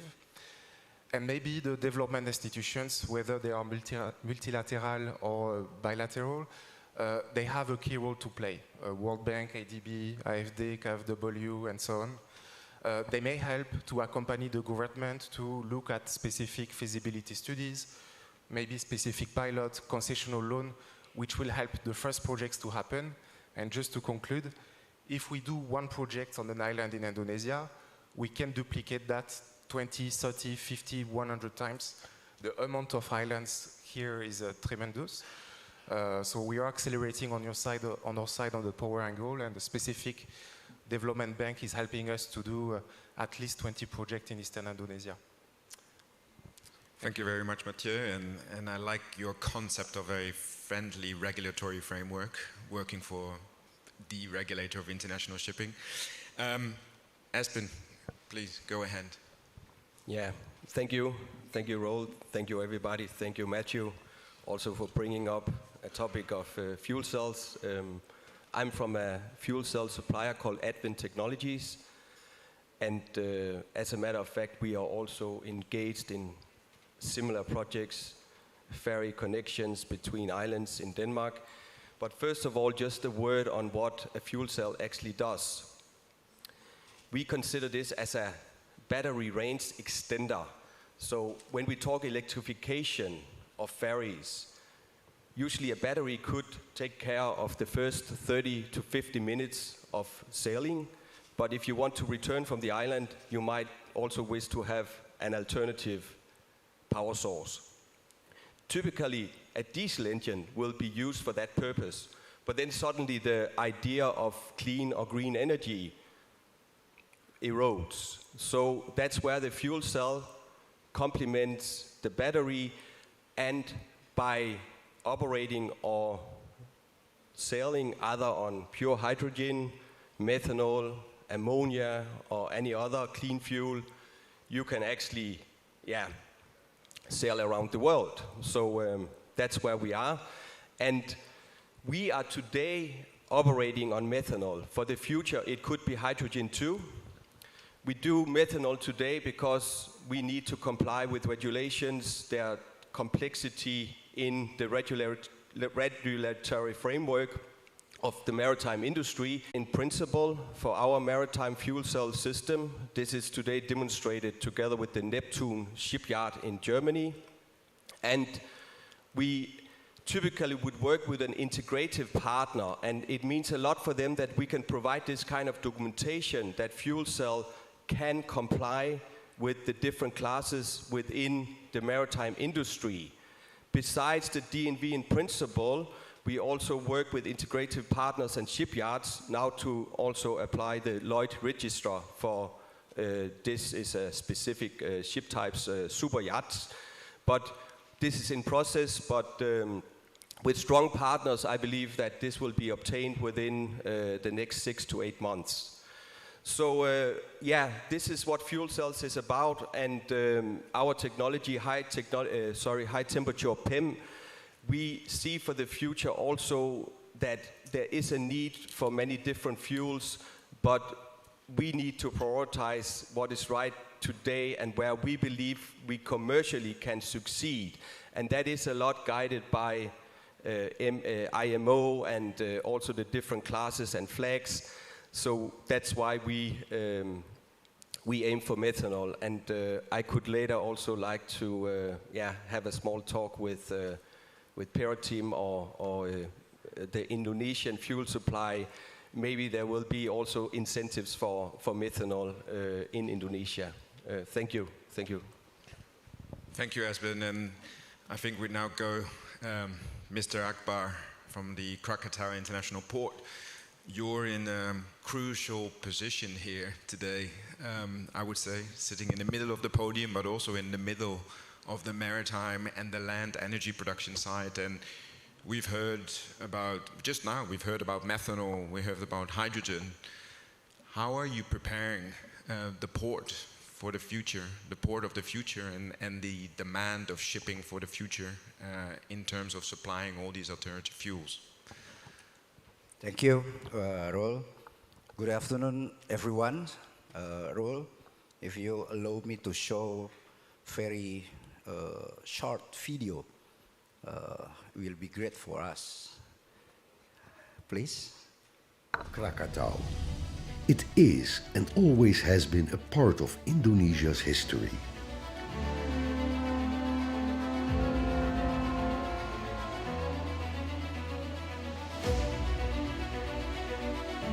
Located in a strategic geographical location of the Sunda Strait, makes us believe that we have some wonderful potential.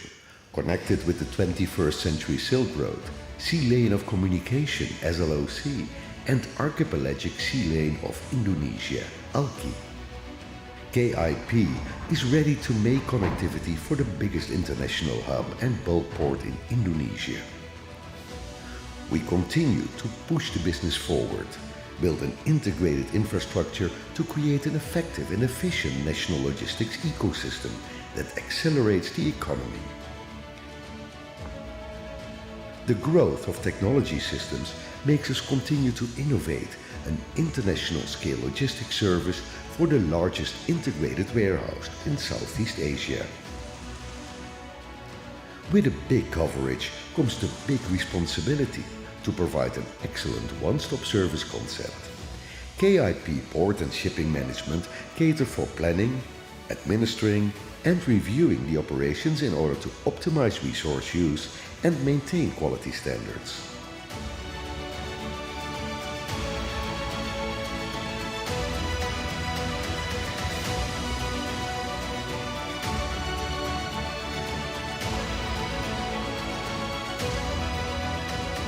As an international hub port, we break boundaries, grow access and improve facilities through advanced loading and unloading technology. With a new front-end service information system that is integrated with the SAP 4 HANA information system and the KIPOS application as a solution that makes things easier and speeds up loading and unloading connectivity.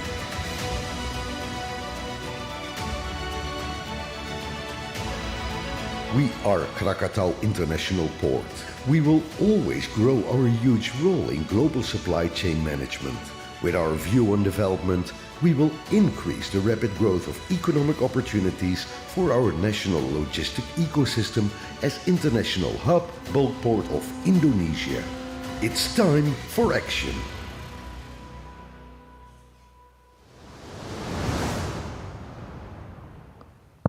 Thank you, Roel. Ladies and gentlemen, as a state-owned enterprise, as a subsidiaries of the biggest steel producer in Indonesia, of course, as a port owner and port operator since 2019, Krakatau International Port has prepared to become a certified green port, where one of the 15 parameters assessed is a sequestration of carbon emissions use of a clean energy. Therefore, Krakatau International Port is ready to serve the future demand from the shipping industry for alternative fuels. In this year, Krakatau International Port is developing short side connection for ships that are berthing at the jetty, which also the initiative of onshore power for AE application of the ship.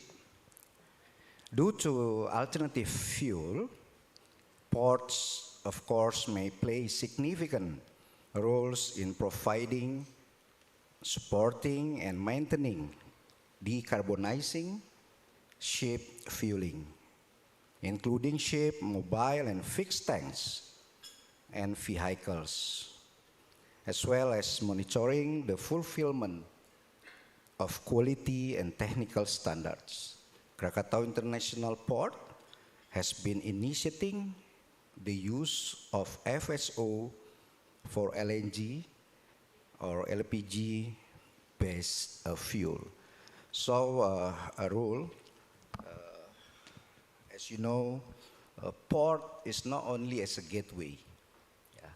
How we can implement the supply chains in the port, how we can reduce the port operation, how we can integrate the shipping operation as well, and of course, how we integrate the supply chains among the ecosystem, so we can give a better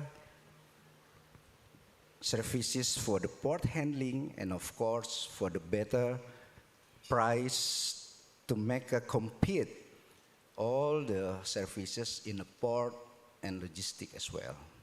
Thank you. Thank you very much. Let me then go to the next two panelists at the far end, far away from me. Both of you are crucial in actually the onboard ship technology. So we've heard from the land side, we've heard from the port side, the interface between ship and land. So let's turn to the ship side. Both of you are working on technologies, emission reduction technologies, new engines. Let me turn first to you, MAN. Can you give maybe the audience here, first of all, a quick update on the various engines that you've been working on?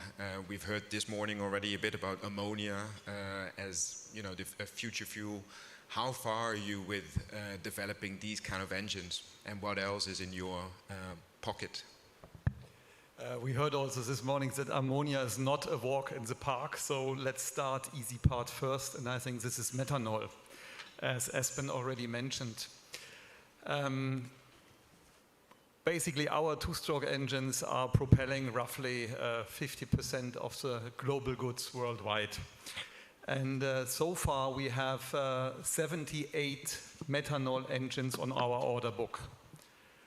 Some 19 of them are already in operation. We have collected 140,000 hours of operation experience. Another 20 will follow very soon, and if you read the news recently, then you see that also Maersk now ordered for their container vessels a number of our methanol engines. And when in total these 19 engines will be operational after 2025, then Maersk will save annually 2.3 million tons per year of CO2. And that is, of course, already a step into the right direction. Why is methanol right now on the rise? Because it's a fuel which is relatively easy to handle. It is a liquid fuel up to 60 degrees centigrade. So basically, you can handle it in a similar way as diesel. The fuel density, the heating density is roughly half of normal diesel. So in order to get the same reach, you need tanks which are double the size, roughly. It's also a little bit critical, so we have also double wall piping in order to take care that no methanol is escaping. But when I said Maersk can save 2.3 million tons of CO2, then of course only if they bunker clean methanol. If this would be gray methanol, let's say produced by steam reforming, then the CO2 saving is maybe 10% better than with a diesel engine. But of course, if it's green methanol from biogenic methanol from hydrogen of electrolyzers, then the savings would be 100% CO2. This is methanol. Next step is ammonia.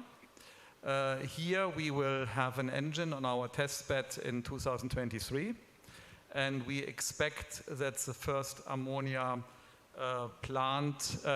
ammonia engine will be on the water in 2024. Ammonia is a little bit more difficult to handle because first of all, it's not liquid if you don't cool it down to 33 degrees minus. So which means you have to store it in 6-bar refrigerated tanks. But the beauty of ammonia is that you can produce it by nitrogen from an air separation plant, like for example here in Indonesia from Air Liquide or Linde. Mix it with hydrogen, hopefully delivered by Pertamina in geothermal power plants. And then you have a fuel. When you burn that, then you have actually a carbon neutral kind of cycle. Also ammonia, of course, there is nitrogen and hydrogen in ammonia. There are also some byproducts which you might not want to have. There are plenty of measures to avoid them. To give you one example, nitrous oxide, N2O, could eventually form, and this is 280 times more damaging to the greenhouse, also for the greenhouse effects than for example CO2. So you don't want to have these kind of byproducts. And in addition, it's poisonous, so which means safety measures must be high. Double wall tanks, and question is of course whether you would like to have such a kind of engine in your cruise ship, let's call it like this. Our forecast is a little bit that by the year 2050 we will see a kind of fuel mix, maybe 27% of ammonia, then about 21% of methanol, simply because of the situation that you cannot produce that much green methanol from the sources which we could imagine. And of course we also will have LNG in future, especially for LNG carriers. So this is my outlook for the time being. Thank you. Looks quite promising, and we'll come back to that also from a port perspective, because those figures are quite interesting, I think, for the port representative here on the podium. Let me go to you, Dodi. As another technology provider, and we've heard this morning also about the cooperation needed between developed countries, developing countries, particularly in technological cooperation. As an important emission reduction technology provider for shipping, how do you see the link, and how do you see the role of Indonesia as a developing country in benefiting from more technology development and implementing that maybe on their domestic fleet? Thank you. First of all, thank you for Danish Ambassador, Mr. Larsen, for having us here. Maybe a short brief of TOPSO for some of you who are not yet familiar with us. TOPSO is a technology licensor or a chemical plant designer who designed the hydrogen, ammonia, and methanol plant. And we pride ourselves as the only company in the world that has across these three chemicals portfolio. And not only from coal-based, natural gas-based, or even down to green. And last year we make our mission to be leading a decarbonization company by 2024 as we step into green technologies. We are developing and production is undergoing our new electrolyzer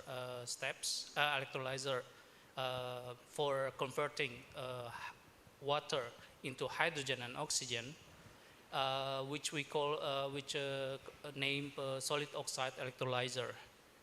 So if now the most common electrolyzer available in the market is alkaline based, so we can call it first generation. And the second one is PEM electrolyzer, which is the second generation. And the one we have is third generation, basically the most efficient, energy efficient technology for the electrolyzer, at least what we believe and the benchmark we have done internally. So back to the question, what Indonesia can contribute. I think that's a very broad question, but allow me to state some of the facts. Indonesia has 17 ammonia plants now, and there's one methanol plant. So when you are talking about supplying the ammonia methanol, the experience, the know-how, it's critical also to ensure the plant running smooth, can run at full time at all time. And there are a couple new, more large-scale methanol plant actually in the pipeline.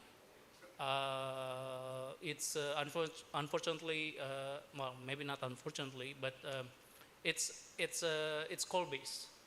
So from one perspective, it may not be green yet, but from the decarbonization perspective, especially from maritime side, it's less carbon, it's less carbon intensive compared to bunker fuel. And now there is a policy from the government, maybe, yeah, at least the way I see from party outside, from people from the industry, that there will be more and more downstream production, and this provides certainly opportunity and build up the sizable mass to make sure the production costs being competitive. And there are also another opportunity in terms of ammonia. The number of ammonia plants that has depleting natural gas resources as a feedstock. And here we see the opportunity to ramp up the production by combining it with the electrolyzer. We call it a hybrid concept. So they can do partly green ammonia, which over the long term, it's also built competency and experience and know-how in green ammonia production. Hopefully that's answered the question. Thank you. I think it's a pretty good teaser actually for an additional discussion here on the podium. But let me see, Jan-Christophe, are you still with us? I can see you there on the screen, and it's good to have you with us live from Denmark here this afternoon in Bali. Jan-Christophe, the Maersk McKinney Center has done a lot of work in terms of studying projections of fuel demand, emission reduction scenarios. One question to you. How are we going to ensure sufficient alternative fuels for the shipping industry? And we've heard quite, I think, a diverse input from the people here on the podium about what's happening in Indonesia. can you give us maybe a bit of a global perspective in terms of demand of the shipping industry and what the role of countries like Indonesia would be in that transition? Yeah, thank you very much, Roel, and thanks also to the ambassador for inviting and to all the other panelists. From our perspective, it will be extremely crucial to ramp up the energy production, get the fuels ready around the globe. When we look at the needs, if we were to substitute the 300 million tons of fossil fuel oil we burn every year around the globe, if we were to substitute it with one e-fuel, it's not going to happen, but if it was one, then we would need an electric production capacity of around 2,000 gigawatt. Just to put it into the picture, then in Denmark, the largest project we now look at in the North Sea is a park with 10 gigawatt that will be phased in the 2030s. So it will be 200 times this energy park. So energy production is absolutely crucial to ensure we have enough fuels. And then, as we heard also from Topsøe and others, electrolyzing the fuel production absolutely key. And as a third point, sometimes we tend to look a bit away from the absolute key element here, which is the port infrastructure. So thanks also to the panelists from the ports highlighting these elements. For us, in order to look at how this demand will grow, we see an immense potential out there. And now you see already, as mentioned by MAN, the number of engines ordered is steadily growing in the past 2 years and will continue to do so. So there will be quite a lot of demand and it will ramp up quite quickly. For us, important to ensure, apart from the policy measures that were also mentioned before, market-based measures, the absolutely important higher level of ambition at IMO is 0 by 2050. We are convinced that it is important to have more demonstration projects around the globe to show it is possible to decarbonize whole maritime value chains. So in order to ensure that you have the energy production place, the fuel production, and also the infrastructure, the ports, it will be absolutely important to ensure that you get more green corridor consortia around the world.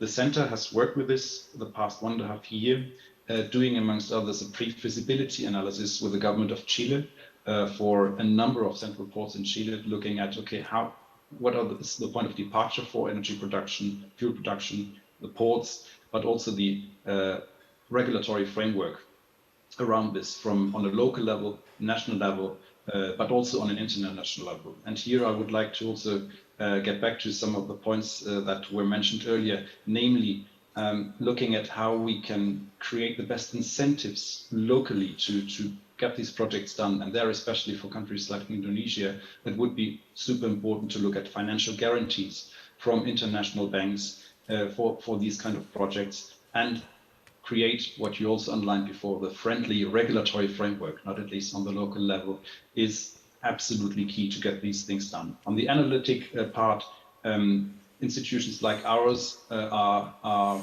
doing this work already, and we created, based on our first experiences, a blueprint to start pre-feasibility projects for green corridors. And this is publicly available and can actually be taken on board by any projects around the world who would like to start green corridor projects.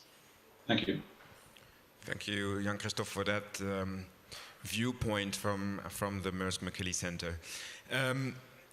Prima Nietzsche, let me go back to you. Pertamina Power. I think what Jean-Christophe was actually just saying is the demand for renewable energy from the shipping industry is huge. But so is the demand from other sectors that want to decarbonize, not only other transport sectors, but also steel production, cement production. How do you see the competitiveness of shipping for these renewable fuels? Are they, do they have a good business case, or would there be other sectors, maybe within Indonesia, that have a stronger need for renewable fuels? Yes, thank you for the very interesting question, if I may say. Maybe I'll start from, yeah, we do identify some of the industry that hard-to-abate sector. It's including our own industry, which is petrochemical and refinery. That's why some of the initiative that done by Pertamina was intended to be implemented internally rather than externally. But of course, it's something that we would like to have later on once the internal requirement for decarbonization is met, then we can go outside. But yeah, we do believe that some of the industry, including petrochemical, refinery, shipping, cement industry, those are some of the industry that we're targeting later on when the hydrogen industry is, or our production is stable. In terms of the shipping itself, I don't think we go that far yet internally, because even we're still finding out how to make the hydrogen itself more economic from green hydrogen. As I mentioned before, even though we have a lot of resources, unfortunately, doing renewable here in Indonesia sometimes is still very, still quite expensive compared to other countries. But yeah, that's probably the next homework. We have started to see that shipping or logistic of the hydrogen itself is probably one different thing, one challenge item that we need to tackle like immediately. So knowing this information is very helpful for me or for us later on.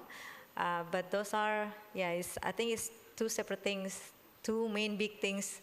One is the producing of the hydrogen itself, and then one transferring or transporting all the hydrogen that we have, and then in what kind of form. Is it hydrogen or ammonia? And I think we know that you convert hydrogen to ammonia and then you convert it back to hydrogen. So it will take a lot of time and also effort and money, of course, and the efficiency is also reducing. We know the basis, but I think we haven't gone as far as trying to calculate how much it is going to be. So it's probably from my... Thank you very much. And Mathieu, Esben, you've both spoken quite a bit about hydrogen, methanol, the need for upscaling. Now, it seems that everywhere you go these days, every conference, every country around the world is talking about hydrogen production. Is there a place for everyone, every country in the world, in terms of hydrogen production, both at local level as well as at national level, including for exports? How do you see that? Is Indonesia well placed to become a large player in terms of hydrogen production or any other renewable fuels, methanol? Well, it's a very interesting question. And nowadays we see that everyone wants to become an exporter of hydrogen. You read the news, when you are in workshop, conferences like today, every country in the world wants to export hydrogen to Japan, for instance, or to Europe. Unfortunately, I think that won't happen. We need consumer and purchaser of hydrogen also, not only exporter. So the first answer is, which countries have the better capability to produce hydrogen in a very cheap manner? Most likely those countries will be the ones with a lot of wind and PV resources in the same location, because in that way you can amortize better the electrolyzers. So I will give a couple of examples.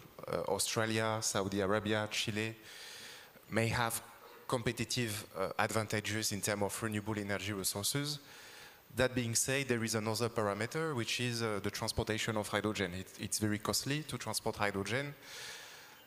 So then we may see a second category of countries which are well located compared to the consumer of hydrogen. For example, I'm thinking about Morocco.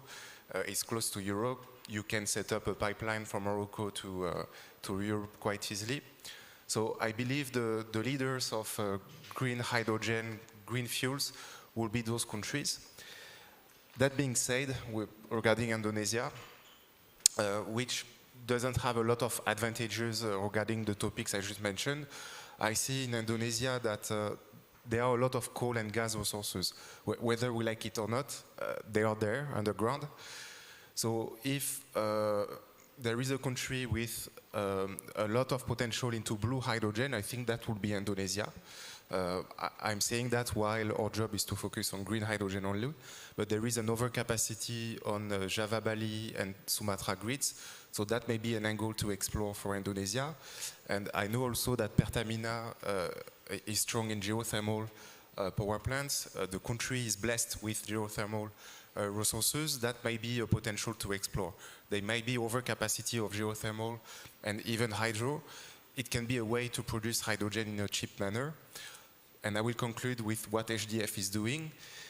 We do believe Indonesia can take a leadership into hydrogen, at least in Asia and even worldwide, with what I described earlier, many isolated grids, which it is very difficult to decarbonize, and hydrogen, by being produced locally, can play a key role.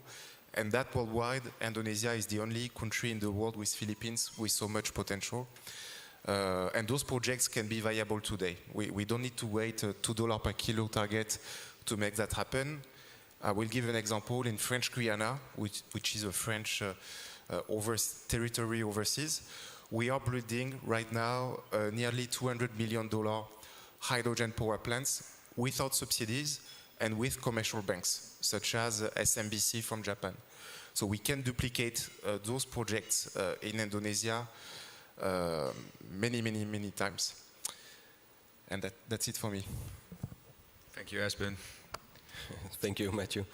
I think it was good you got the word before me, because you know more about local conditions for production of hydrogen and renewable fuels.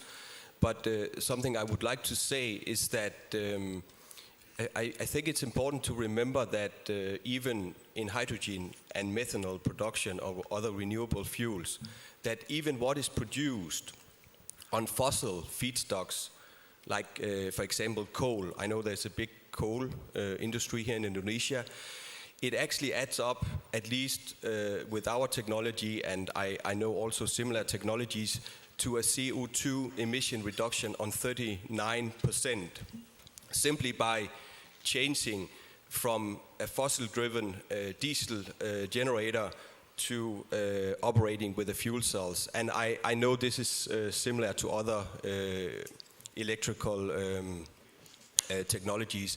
So this is important also to remember that this is a journey. I mean, this is not happening overnight. So even though there might not be the green feedstocks, the renewable sources available, or the biomass, I mean, it's important to get started, because the first step is also significant. And there could be feedstocks in existing production that is a good starting point. So yeah, this is important to keep in mind. And I think this is all from my point of view, because I'm mainly a converter of the green fuels and looking into the methanol part, and this is sort of my concern a little bit. Is a lot of talk about hydrogen, but if I talk to the methanol producer here, I see they actually have a demand that is 3 times larger than the supply, and they have that projected already for next year. So I wonder who and what to fulfill that gap. And I hope there could be some kind of industry, governmental collaboration to actually align. I would say from a governmental point of view, there's a lot more opportunities in the renewable and the green fuels compared to fossil, conventional fossils, because there are so many more feedstocks in play. And it's definitely worthwhile to assess and seize these opportunities also before it might be on a political agenda to actually obtain some kind of sustainability goal. So yeah, thank you. Thank you, Esben. And before we go to the next question, I just was reminded that we only have 10 minutes left in this panel. So we need to speed up a little bit in your responses, everyone, but I do want to give you all the chance to take the floor once again. Port's perspective, we've just heard some figures. The fuel mix in 2050, 21% ammonia, 23% methanol, LNG. How are you preparing for that? And also, We heard some references to maritime corridors. Is that something that you're working on already from the Krakatau port? A very challenging question. Ladies and gentlemen, as you've seen in our video, we now serve more than 1,000 vessels. Mostly 70% to 80% is an international vessel going to unloading the cargo and then back to usually to Singapore or to other country. So, of course, there are traffic about 56,000 vessels a year in our location in Sunda Strait, we call Alkiwan. Our target next 3 years to handle the 5,000 vessels within 3 years. So if you are talking about the opportunity, your opportunity in our port, you see, to serve and to provide the facility, we have 4 major concerns. First is, of course, supply guarantee.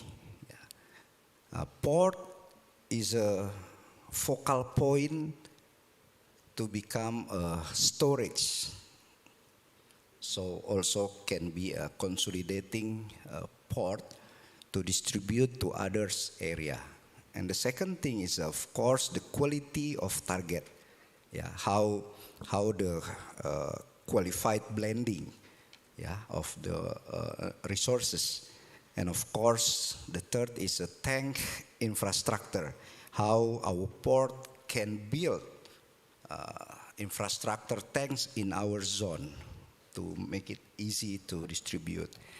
And this is one of the most important, of course, how we provide the logistic platform to manage the inventory and, of course, from the upstream to midstream until to downstream. So we are keen to open cooperation, Mr. Ambassador, and of course we believe build the collaboration and synergy will boost our plan to grow together. Thank you. I have a slight suspicion that we're going to continue this discussion in the coffee break. Good, back to you, MAN. We heard what you have, what kind of engines you have on order. I suppose this is primarily deep sea. How do you see the future of the Indonesia ferry domestic fleet, so ferries, fishing vessels? What can you, MAN, provide in terms of support for those segments of the maritime industry? At this point in time, we of course also have engines running on biofuel. As we have here, especially in Indonesia, B30. In some areas it's already going into B40.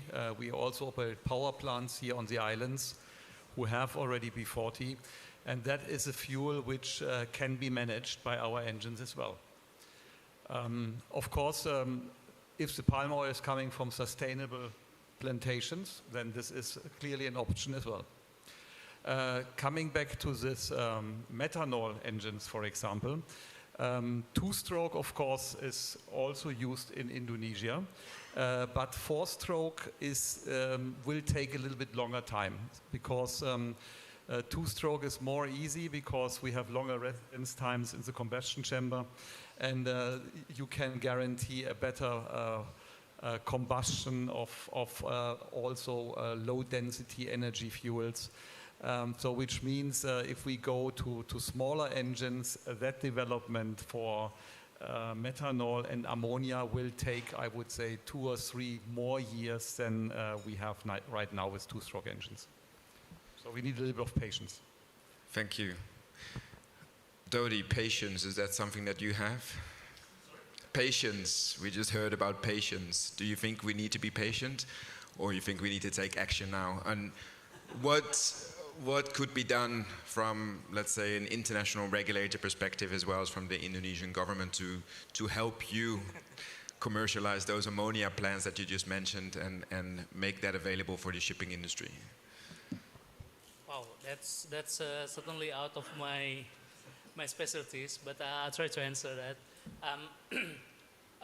To best of my knowledge, when you produce, when you look at the cost of electricity generation, you cannot just look at on the electrolyzer cost, but also the storage cost.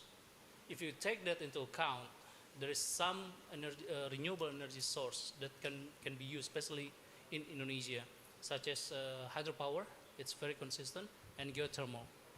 So that's from cost perspective to reduce to closer the gap, as we discussed in earlier session.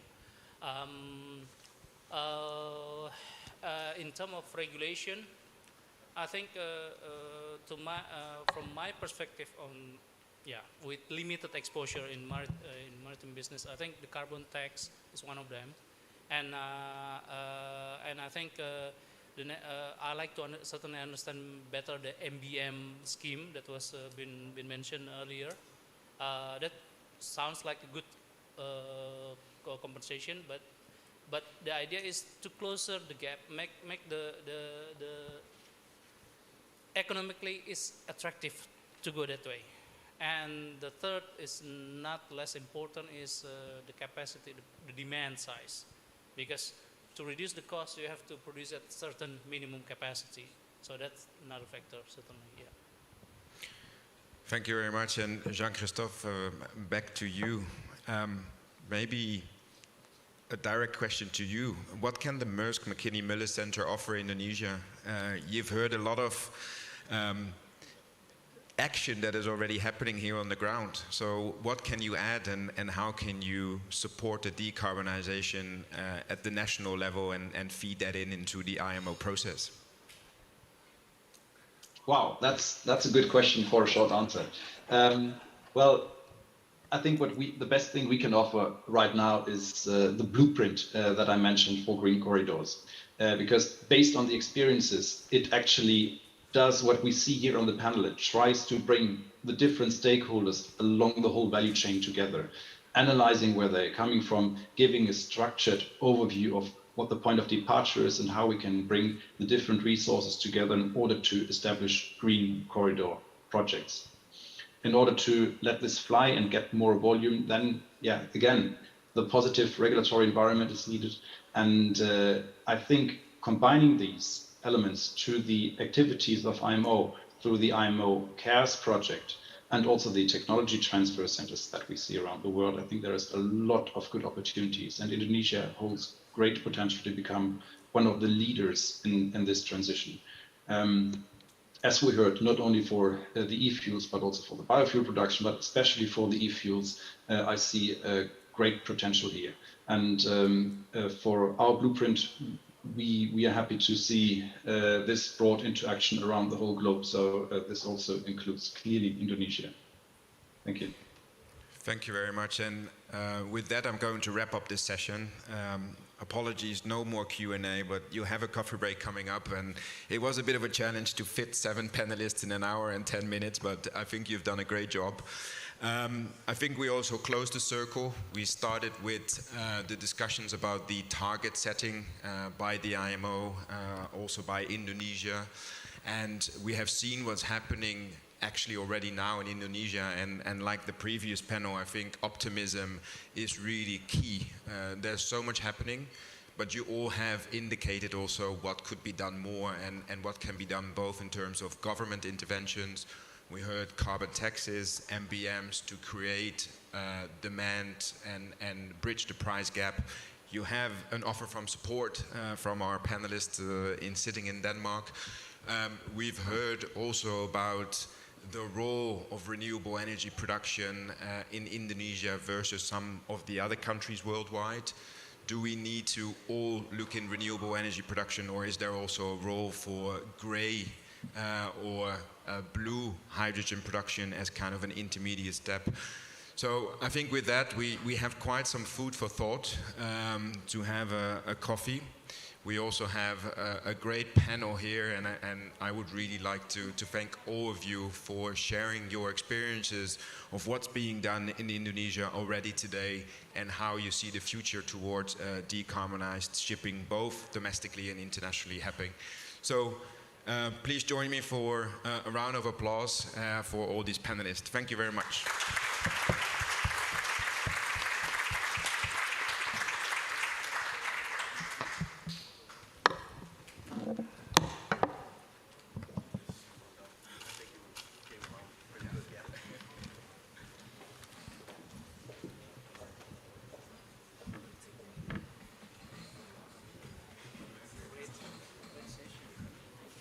Thank you very much for a very insightful panel discussion, to all incredible panelists and the moderator as well.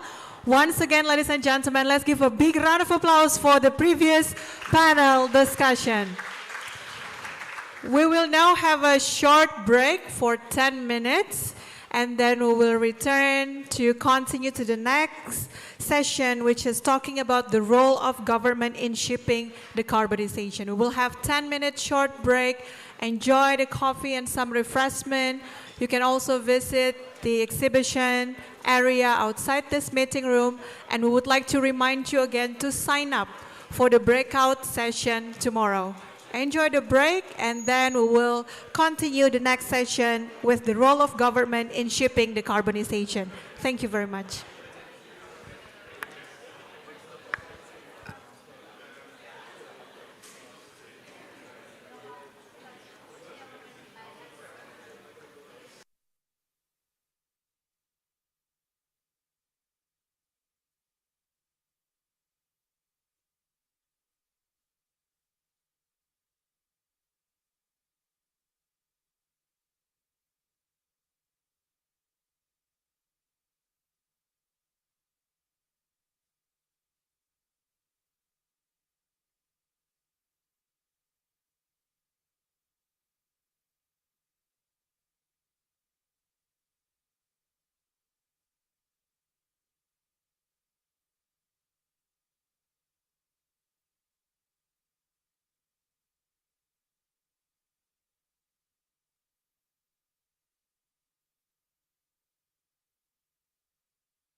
Honorable invitees, speakers, and participants, welcome back to the G20 side event, International Conference on Shipping Decarbonization in Indonesia. After joining the panel discussion on advancing sustainable and renewable fuels in shipping earlier, we shall now proceed to highlight the role of the government in the next session entitled The Role of Government in Shipping Decarbonization, followed by Q&A session. Please welcome Bapak Arif Toha, Director General of Sea Transportation, Indonesian Ministry of Transportation. Welcome Bapak, kita berikan tepuk tangan yang meriah.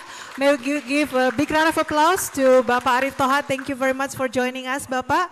And we would like to invite our moderator who will moderate this session, Director for Energy, Coordinating Ministry for Maritime Affairs and Investment, Bapak Rida Yaser. Kami persilakan Bapak. Let's give a round of applause for our moderator and our speaker.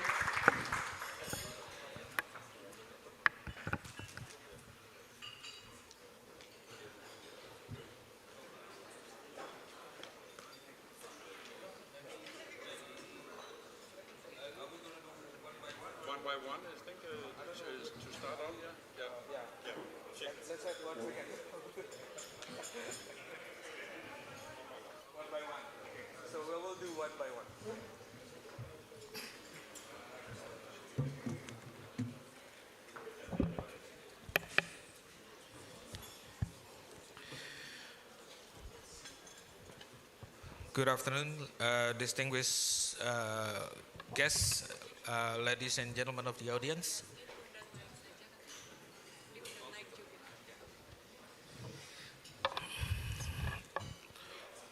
So, word from behind is we are going to do both at the same time, Pa Andreas. So, let me please invite you back to the stage.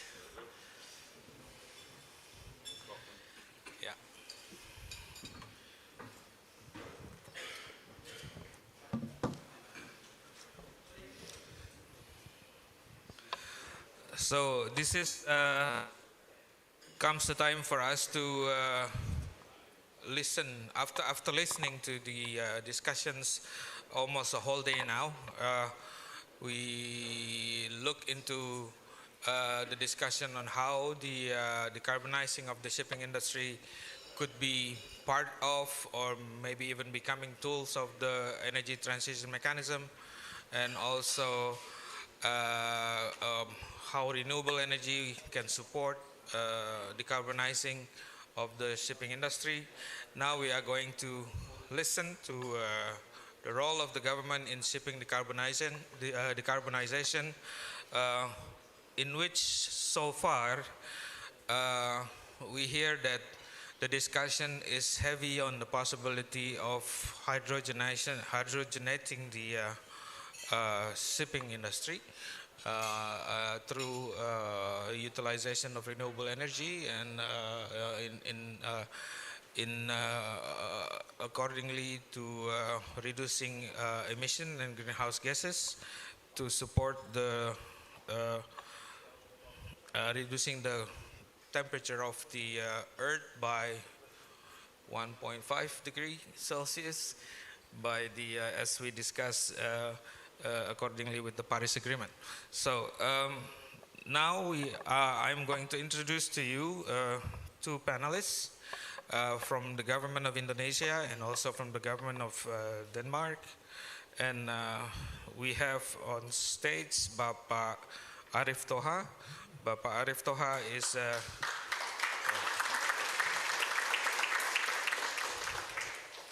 Bapak Arif Toha is the Acting Director General for Sea Transportation at the Ministry of Transportation. And also the second panelist is Bapak Andreas Nordset. And Bapak Andreas is the Director General Danish Maritime Authority. And yeah, I will read the credential of board panelists. First one for Bapak Arif Toha. Bapak Arif Toha started his career at the Directorate General of Sea Transportation at the Ministry of Transportation starting in 1992. and Bapak Arif was then appointed as the Secretary of the Directorate General of the Sea Transportation in 2018. And now he plays two roles, since he is also appointed to be the Acting Director General of the Sea Transportation, so both Secretary and Director General yourself, yeah, Pak. And he was appointed in August of 2021. And the next one, I'm going to read the credential for Bapak Andreas Nordset. Bapak Andreas is the Director General of Danish Maritime Authority, a position he held since 2009. The DMA is a government agency under the Ministry of Industry, Business and Financial Affairs in Denmark. And Bapak Andreas Nordset also holds numerous positions. He holds nomination and board positions. He is chairman of the administrative board at the European Maritime Safety Agency, EMSA, and chairman of the Consultative Shipping Group. Also is a governor of the World Maritime University, at the World Maritime University, I'm sorry, and also a board member of the Danish Maritime Fund and Advisory Board for Executive MBA in Shipping and Logistics at Copenhagen Business School. That's quite good positions you hold, but I envy your rest hour. Maybe you have a very minimum rest day to day. So now we're going to see, as both gentlemen will provide or will deliver their presentations on the role of the government in shipping decarbonization. And first chance I will give to Bapak Arif. And I think it's yours, Pak. Please. Yeah. Thank you, Pak Rida Yasir. Good afternoon, ladies and gentlemen. It is my pleasure to meet you all here. I will present the role of government of Indonesia in shipping decarbonization. Ladies and gentlemen, I will briefly describe the outline of my presentation. Next slide, please. The first is about the potential of Indonesia sea transport, and the second is national policy in shipping decarbonization, and the last one is the support of the sea transportation shipping in shipping decarbonization. First, I would like to give you an overview of potential of Indonesia sea transport. Indonesia is located in a strategic location. Next slide, please. Yeah, on the World Trade Road, where 90% of international trade through the sea route, where 40% of it through the Indonesian water, which can potentially cause safely issue and marine pollution for very high speed. Ladies and gentlemen, as you can see, Indonesia consists of more than 17,000 islands, stretching for more than 5,000 miles along equator. And according to our data from the official website of Directorate of Marine Safety and Seafarers, the numbers of ships registered in Indonesia is around 98,155. The Ministry of Transportation continues to optimize the development of a competitive marine transportation sector. In the National Port Master Plan, according to the Ministry of Transportation Decree number KP 432/2017, currently there are 636 ports used to serve sea transportation and 57 terminals that are part of the ports and 1,322 port located plan. Next, we talk about the policy on shipping decarbonization. Next slide. Mandatory measure to reduce emission of greenhouse gases from international shipping from 1st January 2013 as follows. All new ships above 400 gross ton must be designed to achieve energy efficiency design index or EEDI below required standard benchmark. And all ships must carry implement Ship Energy Efficiency Management Plan or SEEMP for all ships using the Energy Efficiency Operational Indicator or as monitoring tools for benchmarking. In 2018, IMO adopted an initial strategy on the reduction of greenhouse gas emission from ships, setting out a vision which confirms IMO's commitments to reducing greenhouse gas from international shipping and to passing them out as soon as possible. In the initial greenhouse gas strategy envisages a reduction in carbon incentive of international shipping to reduce CO2 emissions per transport work as an average across international shipping by at least 40% by 2030, pursuing effort toward 70% by 2050 compared to 2008. The initial strategy will be revised by 2023. That is what have been agreed in international level. Now we go to national level. Indonesia nationally determined contribution or NDC outlines Indonesia transition to a low emission and climate resilient future.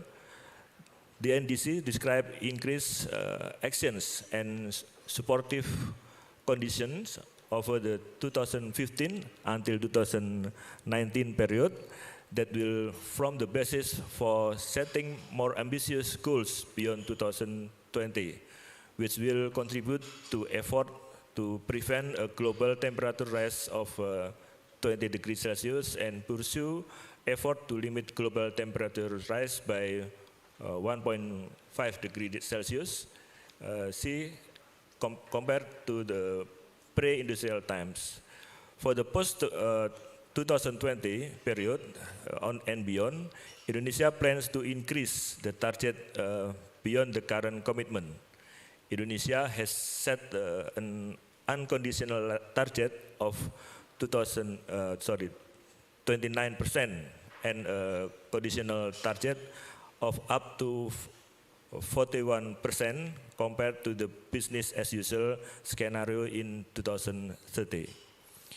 Just recently, Indonesia has updated its commitment by submitting enhanced NDC to UNFCCC Secretariat by 23 September 2022 with increased emission reduction target from 29% in the first NDC and updated to 31.89% unconditionally and from 41% in the updated NDC to 43.20% conditionally.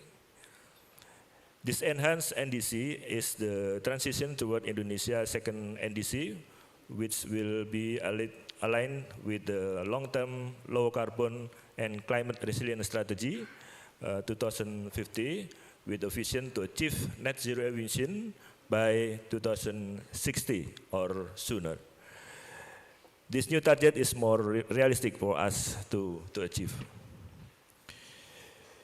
The Ministry of Transportation has issued a ministerial decree to support the decarbonization in land, sea, air, and railway subsector.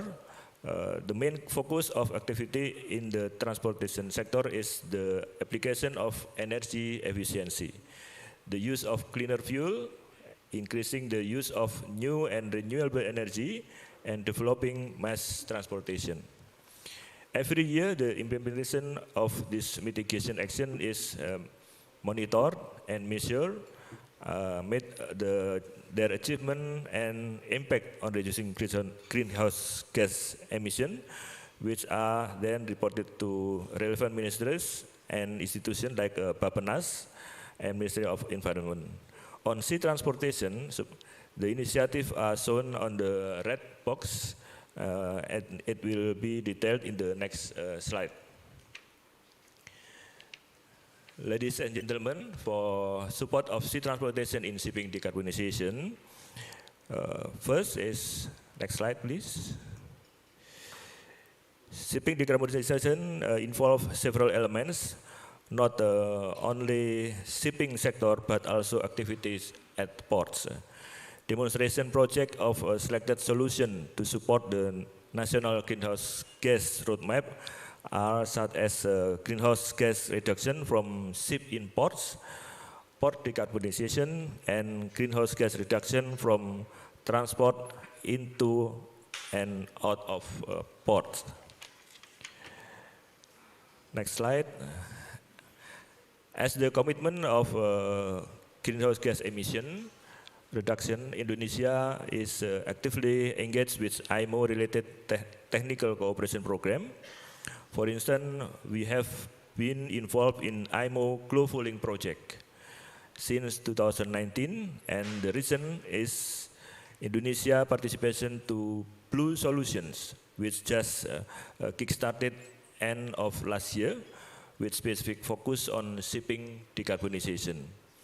We do hope that there could be a synergy between Indonesia and Denmark in coordinating with IMO under technical cooperation program scheme, considering that both countries are IMO member states.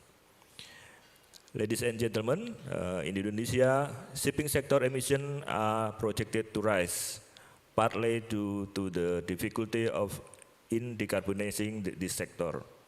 The challenge we have is due to aging ship. Most of Indonesia's flagships are over 15 years old. We are also starting to plan the use of alternative energy to replace fossil-based fuel, and there is a challenge in providing land-based infrastructure and power plant of alternative energy that need collaboration and coordination with related ministries and entities. On the alternative energy, we have biodiesel, or we call it P30 program, that requires mixing of 30% of biodiesel with 70% of diesel fuel, and P30 has been proven as a low sulfur and less carbon content fuel. This program came into force in January 2016. Here are some important points at mitigation plan for decarbonization by DGST. More info will be shared in the next slides.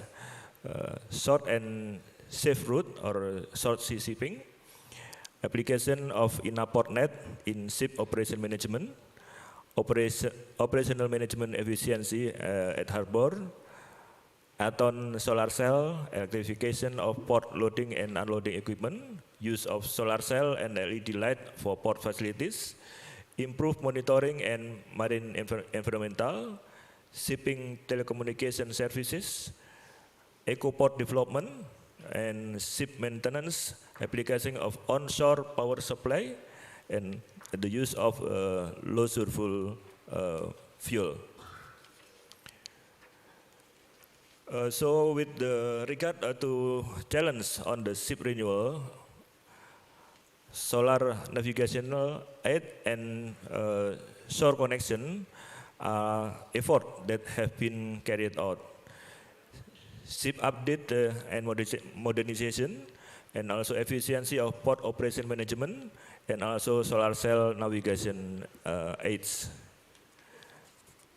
Next slide. More on shore power supply or shore connection.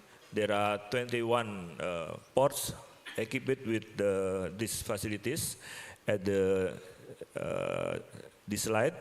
On 17 October 2022, the Memorandum of Understanding regarding the implementation of onshore power supply between port business entities and shipping companies was signed in Bali.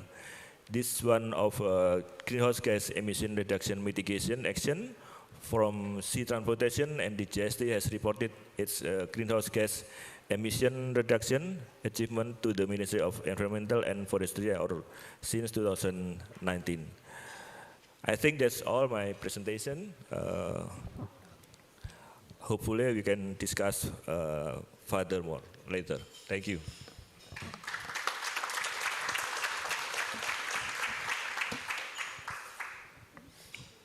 Thank you, Bapak Arif Toha. We will hold the question until we finish both presentations from Bapak Arif and Bapak Andreas. But I just received the word from the organizer that I need to correct the position of Pak Arif. He now is the full responsible Director General, not only the acting Director General. Please permit me to congratulate Pak Arif. Yeah. Sorry, Bapak. Okay, now it comes the time for Pak Andreas to deliver your presentation. Do you have presentation or do you just want to? Okay, good. So we will have, listen to a presentation from Pak Andreas. Time is yours, Pak. Thank you very much. And first of all, thank you to my colleague. Congratulations on your appointment. But thank you for the very, I would say, interesting presentation on the Indonesian perspective. Can I get my presentation on screen? Yeah. So I will try to give a brief Danish overview, give you a perspective on the Denmark's approach to government role in shipping decarbonization. And just to set the stage, and I don't have a slide on that, but I'll just say that in Denmark, we have sort of two ways of looking at shipping. One thing is looking at international shipping, where it's a very strong driver for our economy. We are, as Ms. Maria Schwen said earlier, we are the 6th largest shipping nation in the world in terms of operating tonnage. And it forms actually 25% of our gross exports. So it's the biggest single contributor on export in the Danish economy, and it is also responsible for 10% of our production value. But it's very much international. It's not, these ships does not trade in Denmark, they trade outside Denmark, and actually more than 50% trade outside Europe. So we have a very international perspective on that. The other perspective is on the short sea, that means on the national shipping side, where Denmark, just like Indonesia, without comparison to size, but we are also an archipelago. We have more than 440 islands, 100 of them are inhabited. So we're very dependent on also trading between islands. And there we look at shipping as infrastructure. And that's a very different perspective, actually. So just to set the mindset that we have on this. First of all, I think it's important to say that in the view of the Danish government, nobody can do things alone. So now we just hope that we can connect. Yes. So cooperation is key to success. There's no government and there's no company, there's no researcher, no university, no port that will have all the solutions by themselves. You simply need to get everybody on board, because greening of shipping is super complex. It requires so many things, from investment to knowledge, to research, to development, to manufacturing, to buying fuels, to using fuels, to creating safety framework, etc., etc. So before the government set any strategies and targets, it actually established a climate partnership. It actually established 13 different partnerships, and one of them was for shipping, where it invited all the private stakeholders that's connected to the shipping industry. Ship owners, ship operators, equipment manufacturers, ports, harbors, etc., etc. Everybody from the private sector that had anything to do with shipping sat down in a partnership, were given 9 months to come up with recommendations. And they came up with 21 recommendations to the government in 4 themes: energy efficiency, how to promote that; green fuels, how to promote and pave the way for making new green fuels; and then also on the ports and the short sea shipping, that's very much the harbors and the ports in Denmark, how do we get them on board in the green agenda? And then finally, climate diplomacy. And climate diplomacy is very much working in IMO, because again, if you have a very strong international shipping sector, you need to think not in national regulation, but you need to think in global regulation. So we have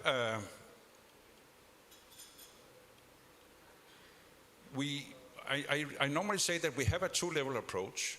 We work on policy and regulation, that is setting political targets and making regulation that sort of fulfills the political target. And then we work on finding tangible solutions. And if we take that to the international perspective, to us, we think the most important part for international shipping is to regulate it through IMO. IMO has to be the focal point in regulated shipping, and that goes in particular for the greenhouse gas agenda. And we believe, and we still advocate, that we should have the ambition that international shipping should become carbon neutral in 2050 or mid-century. But we need to set this target. That's what we're working for. But again, in the end, any regulation on shipping, international shipping, we believe should be done globally, and it should be done in IMO. But then also, one thing is to set these regulatory and political targets. In the end, we all depend on having tangible solutions. We can decide on any kind of target, but if we don't develop the technology that will bring us to the target, then it's without any use. So we think it's very important also to go into international collaboration and ensure that we are paving the way for actual solutions. So we have been working with Shipping Mission under Mission Innovation, and also now we're entering into working together on establishing green corridors and hubs. And in both of them, I would say we would really welcome to have a closer cooperation with Indonesia, and there's an open invitation on the Shipping Mission, which I just want to mention here. It's under what's called Mission Innovation. We have a project that's called Zero Emission Shipping. Here in red, it's about ensuring that ships are capable of running on zero emission fuels to make up at least 5% of the global deep sea fleet by 2030. That's around, I think, 200 ships. That's the target. So in 2030, we want to have 200 ships, not necessarily Danish flag, but in the international fleet that are carbon neutral. So we're leading this with US Norway, Global Maritime Forum, the Maersk McKinney Møller Center for Zero Carbon Shipping. We have Morocco, United Kingdom, India, and Singapore as partners, and France, Ghana, and South Korea are supporting. And again, there's an open invitation for Indonesia to enter into this, and I think that the pilot projects that Indonesia is already going ahead with definitely paves the way for a seat in being a partner or a supporting group in this project. But again, this is to show and demonstrate that it can be done. Because we can meet at a conference every week, we can go to a conference someplace in the world and discuss green shipping. But by the end of the day, we need simply to demonstrate that it can be done.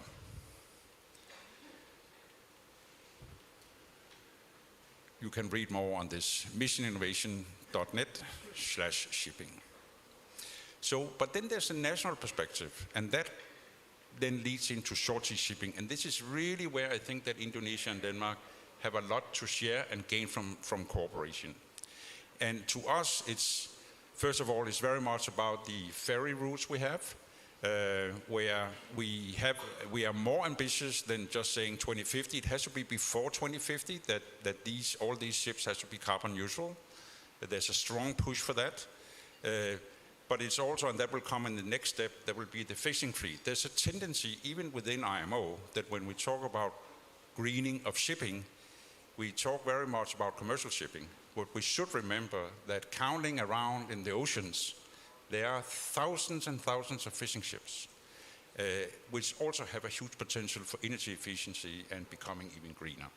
So, and we are trying to also get that started in Denmark. A few examples in order to pave the way and push for making the ferry lines more energy or more green. There was established a special funding scheme where ferry lines could apply and they could get up to 25% of the funding in the expenses used for developing a project. And we had, I think it was 11 different ferry lines got actually they got partly funding from the government. And then we also have to, that's not just shipping, but the Danish government has been investing heavily in establishing green energy, in particular wind power. Denmark is a very windy place. We say that it blows a strong wind on a good day. So we have a lot of wind power now, and we're going to expand. And it was mentioned earlier that in 2030 we're going to have more than 13 gigawatts. That's able to supply 55 million households. So it's really, really very, very ambitious planning.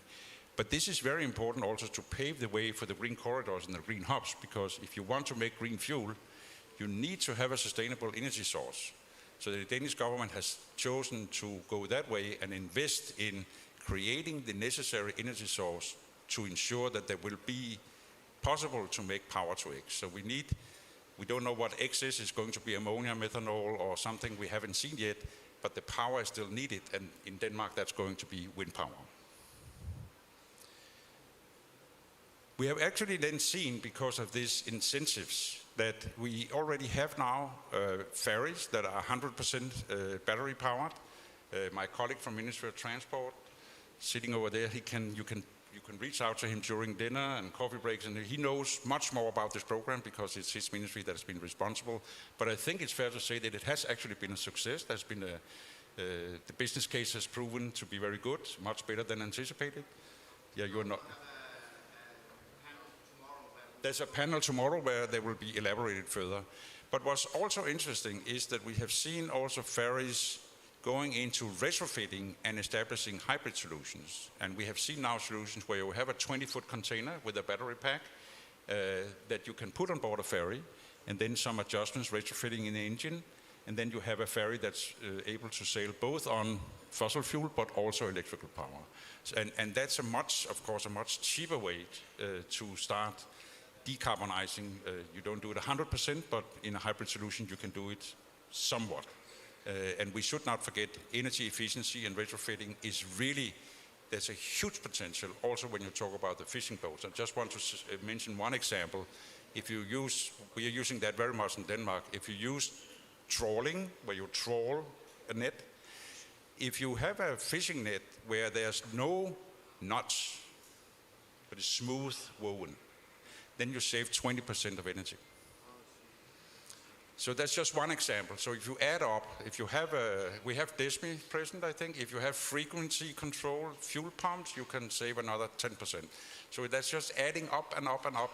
So there's a huge potential on also going in the retrofitting way and thinking about taking not maybe the 100% step, but you can take 20, 30, 40% steps, and then you have already started important development. So has been very much the government of Denmark and the administration, the way that we're working to sort of enhance and push the industry ahead in small steps.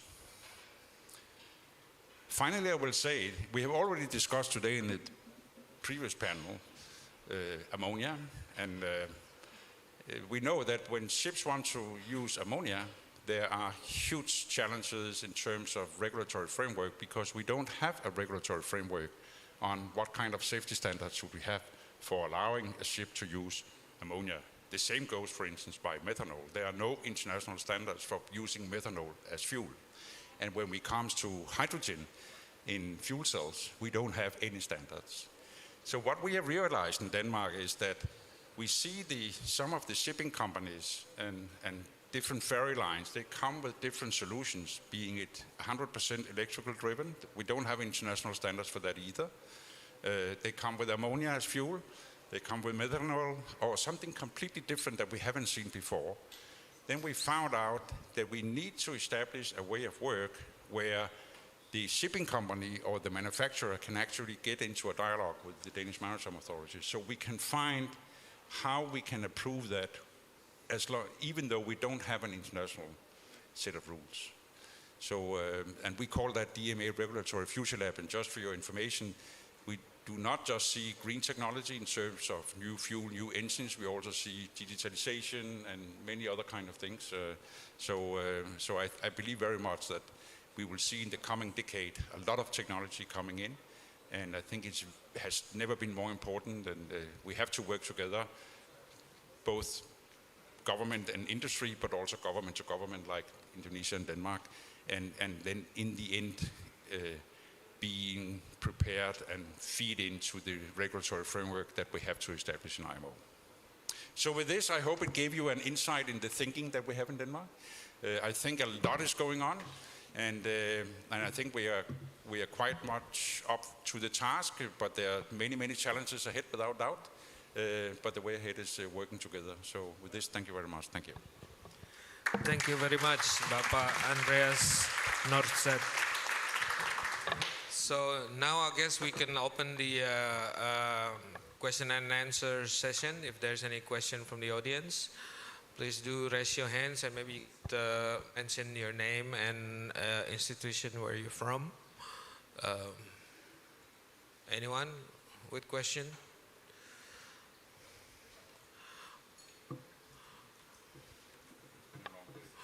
Yeah, well, okay. Please do, ma'am. There's one coming, yeah.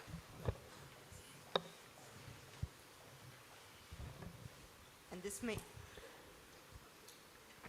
helps if I turn it on. And this may be a very stupid question, but I was wondering if... There is no stupid question, Okay. there's always questions. Now, the domestic fleet that takes up so much of the Indonesian national fleet.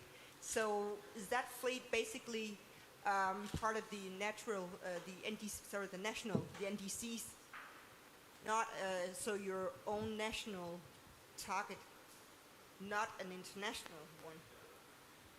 Yeah. Okay. Because that makes quite a large difference. But okay, thank you. Yeah, so maybe Pak Arif still waiting for the international support to add to that number. Yeah. Yes, Pak Arif. Okay, thank you.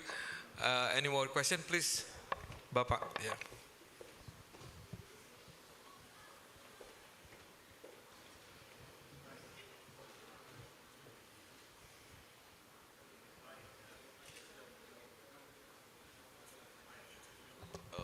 Hello.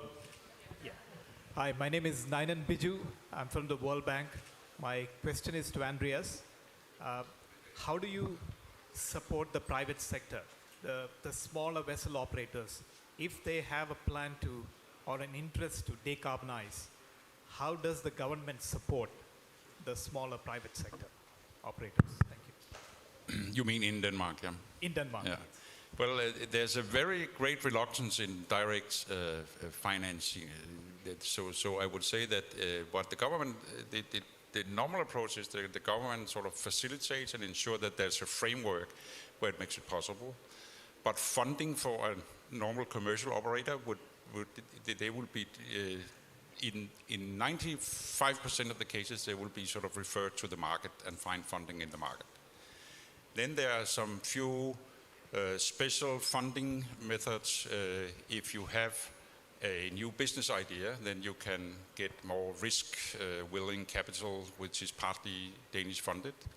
But then we also have, and now I look at the ambassador, we had the export, if it's something funding in buying and selling to with other countries, we have the Export Financial Institute. So we have these traditional things, but the direct funding to commercial operators is, I would say, very close to zero in Denmark. Yeah. So I have a follow-up question. I listened to Pak Arif Toha's presentation and noted that there are about close to 100,000 vessels, 98,000 vessels in Indonesia.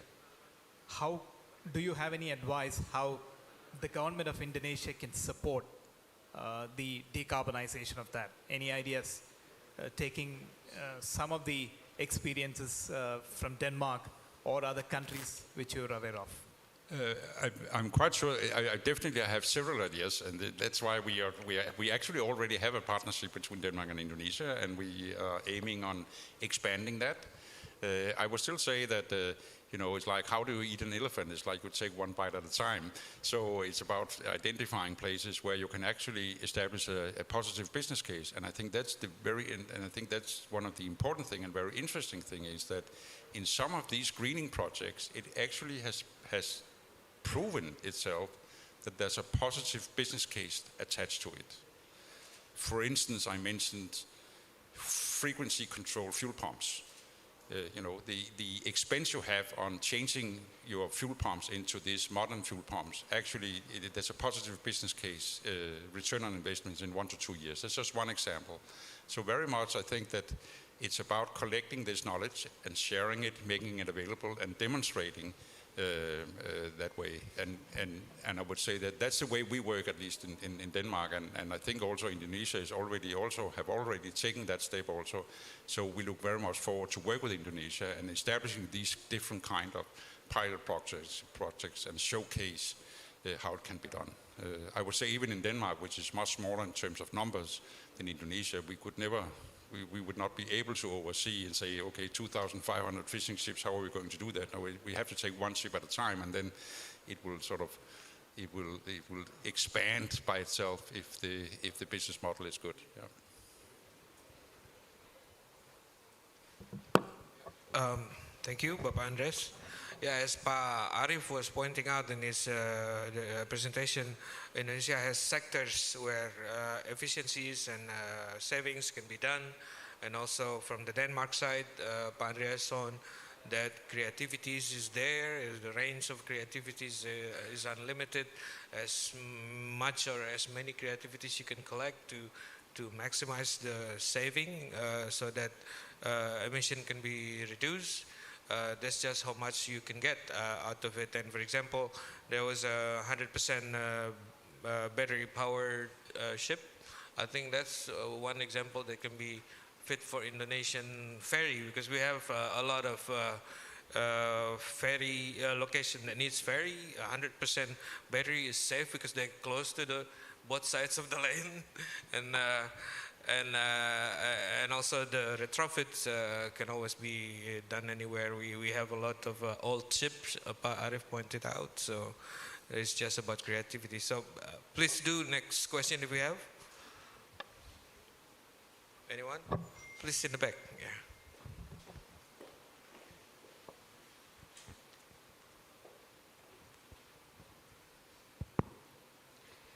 Thank you. My name is Adele. I am from Center for Sustainability Transportation Management in Ministry of Transportation.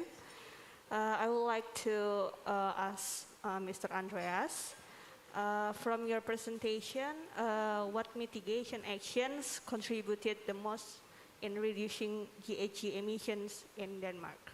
Thank you. Could you repeat the question again, please, ma'am? Yeah, please open the mask. Yeah. From your presentation, what mitigation actions contributed the most in reducing GHG emissions in Denmark? Thank you. Which one contributes the most to the saving of emissions in Denmark? Of the options that you pointed out? Which contributes? No, which options that you pointed out contributes the most to the savings of emission reduction? In Denmark. In Denmark. But there's no doubt that the change into wind power is definitely the biggest driver. The target is set now that Denmark in 2030 shall have a 70% reduction. And that's going to be achieved by wind power without doubt. So I would say that coming from a country with a lot of wind, wind power is the key to everything here. Yeah. But if you were thinking of the ships, ma'am, or miss, sorry, I can see there's a pillar here in the middle. I would say that, I think one should be careful of choosing, sort of pick the winner. I think it's very important to not leave anything out, but sort of put everything into the equation. And then say, of course, there's something that really will take the giant step towards climate neutrality. For instance, having a new fuel which measured wake to well is completely climate neutral. That would really make a difference. But there are a lot of other things that can be done also. Instead of taking this huge step, then we should remember that there are a lot of things that can be done. And I would say, if you can just improve 2%, then you should not leave it out. Even 1% is good. Yeah.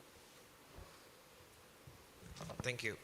And maybe for some of us from Indonesia that is not aware that Denmark is a country with a very good wind potential, and they have been very seriously utilizing this wind potential, and they have been several times reached 100% supply of electricity by the wind generation, if I'm not mistaken. And I think that goes very well for Denmark, giving example in this reduction of emission. Even though that, like Andreas was mentioning earlier, international collaboration is the key to success, and that also shown in the utilizing of the wind with collaboration with hydro in Norway, and also selling other excess of generation to other countries, if I'm not mistaken. Yeah. Next question, Mr. Ambassador. Yeah. Thank you Please. so much. Thank you so much for the insights here. It's true on the wind, but on the other hand, Indonesia has so many sources here, right? So very rich country in many ways. I wanted to take this chance to follow up on the question of Maria Skipper on the NDC and ask Mr. Arif Toha on the issue of international support. So what are you looking for international support? It can be from the IMO, present here today. It can be from international partners like Denmark, G20 countries, or by the private sector. So what can we do to help you in fulfilling the ambitions that you just laid out? Thank you. Yes, thank you, Mr. Ambassador. Yeah, we are looking for the support from anywhere regarding this decarbonization program. Yeah, because we have so big challenge. Yeah. So many ships, old ships, and also large area. We also have a potential, we already started a wind tunnel in I think in NTT, East Timor, just started, and in some port we using the onshore power supply. Yeah. But it still need to be more efficient for this electricity in the ports, I think. Yeah, from anywhere, if there is a support for us, whether private or government to government, or even international organization, we would like to have the support for this. Thank you, Pak Emerson. Thank you, Pak Arif. So all supports are welcome, and Indonesia has so many sectors that optimization can be done. There's using more electricity on the shore rather than keep running the engine of the ship, and then there's many other sectors that Pak Arif was pointing out in his presentation. And supports are welcome from any sectors or international organizations, so that as we know, we are all heavy on budgets these days, all countries. So again, international collaboration will make the way for us together to move on to the next step of cleaning up our shipping industries. I guess that's a very good point pointed out by Mr. Ambassador, and we can move to the next question if there's any more. Please, Bapak in the back. Yeah. Yes, my name is Saud Gurning. I'm a professor at ITS. One thing I think Indonesia is quite lucrative in business of decarbonization. A lot of vessels, thousands of ports. The issue is how can Danish company would like to invest here? That's the very important issue. If you want to take the market portion in Indonesia of decarbonization, come down here and invest here. And you can see a lot of potentials. I think that's quite a big strategy to have the collaborations. What do you think? The ambassadors or the Marine Danish Authority, would you like to invest more in pursuing and supporting Indonesia of having better decarbonization level? I was in Malmo 25 years ago doing my master degree in World Maritime University. I was so amazed about your country and just came from Denmark, Copenhagen last month, and then looking a lot of progress that you have been doing for the carbonization as well, particularly for port waste management. And I think you need to move out to share your modernizations and development and share to Indonesia. And we need that one. Thank you.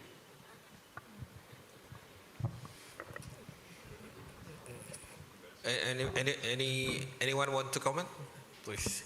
I think it's in general. So I will be so freely, Mr. Ambassador. So maybe this is really down your lane. Yeah.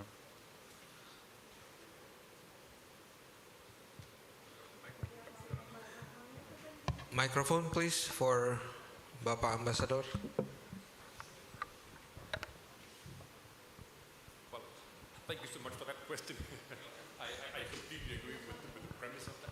I think we already discussed inside by ITS already, right?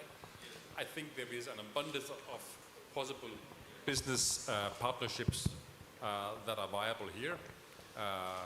It's a little bit dangerous for me to label that here, but at least three streams are possible. One on the shipbuilding, on the ship equipment supplier stream there is very interesting, I think. We have some of them here. Right. Secondly, on the energy side, on the production of energy, but also on the supply chain around energy, on renewables is interesting. And of course also on the seaside, on the ports. And I can guarantee you that we have investors on all three tracks. The difficult part is we're talking about a whole new ecosystem. We're talking about a transition. So we have to move on all three parts at the same time. And this is, of course, where we are extremely happy to have the good support and cooperation with the government of Indonesia. So the trick is more to have all three parts moving at the same time, right? All right. Thank you very much, for, Mr. Ambassador. So government, university to university, and private to private, you need to boost up for the realizations of the better decarbonizations in Asia and Indonesia. Yes. Thank you. Thank you.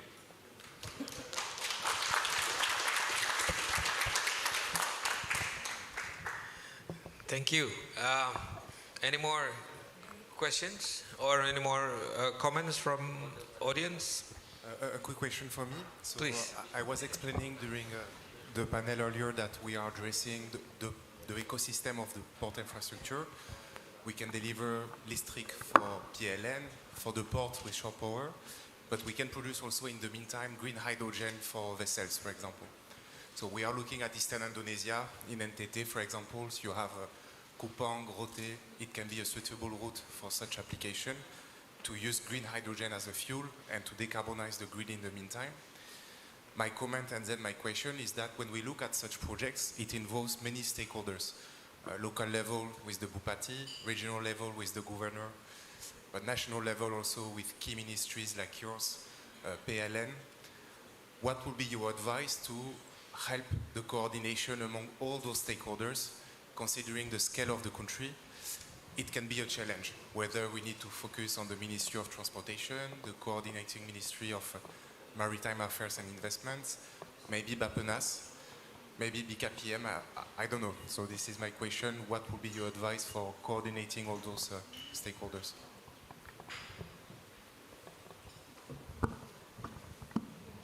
Yeah, I think this coordinating minister of maritime and investment is the red PIC for this program. Yeah, they coordinate the transportation, the energy also, and also the electricity. So Fares as one of the PIC, I think, was this. So starting from this, we can discuss together with the other institutions to make the alternative energy more available in Indonesia, I think. Well, thank you very much. A quick comment also, and I will let you bring yours. I noticed that World Bank is there. Someone asked the question, who can bring supports in Indonesia? I do think the development institutions should take a leadership role to bring supports. It can be technical assistance, it can be support on the regulatory framework, but their role is really key. Afterward, the private sector will follow, but this is just a suggestion. Yeah. Okay, thank you. And maybe I will add to answers coming from Pa Arif earlier. From our side at the coordinating ministry, we have seen many examples. If Pa Andreas was pointing out the international collaborations, I'm going to point out in this case collaboration within the country itself. We are Indonesians, are in the process of optimizing our collaborations between institutions and levels of government, like the national level, the local governments, and so many levels and so many grades of government are there, and we don't always get a chance to connect each other optimally. And as we do, like for example, we are responsible to coordinate all this, but so far, since our ministry is formed in 2014 and 15, and we are too busy in doing the debottlenecking of regulation conflicts, a misunderstanding of applying the regulation, applying authorities between this government institution and the local governments, also relating it to the central government. So we are not short of problems, and if it seems that we don't really align ourselves to the targets, that is not actually the case, but we are handling too many problems. We are short of people to handle this problem, but if you come to us, if you pointed out the problem, we take it into our account, and we'll do something. We'll fix that, and we add that to our portfolio of things to be solved. In the ways that we work, it completely challenges the traditional chain of commands, the area for different regulatory bodies. So if you want to establish a green hub, for instance, in a port, then all of a sudden you need to have very different types of cooperation, because if you both need to, traditionally we said, okay, as soon as you go from ship to shore, very often you change authority. But now, because the fuel has to flow from some production facility and then come into the port and then come to the ship, so you have maybe 2, 3, 4 different authorities in play. And I think that the blueprint that was mentioned by Jan Christoph in the previous session from the Maersk McKinney Møller Center for Zero Carbon Shipping, they make this blueprint for green corridors. I think they will also address this issue as to what areas do you need to address in terms of regulatory issues and governmental issues, and at least we will look very much into that in Denmark, and I think that we can also share experiences with Indonesia on how do you cope with this, because again, it's disruptive, it's completely new ways of working that we haven't done before. Yeah. Thank you. Yeah. Variations in ways of doing things should be expected, and we just need to adjust to come so that everybody can be on the same page, I think. Thank you. Any more questions from the audience? Do we still have time, or how much? Okay, I think we used up our time. Time is up. Very interesting discussions. Thank you for the contributions from everybody. I think we can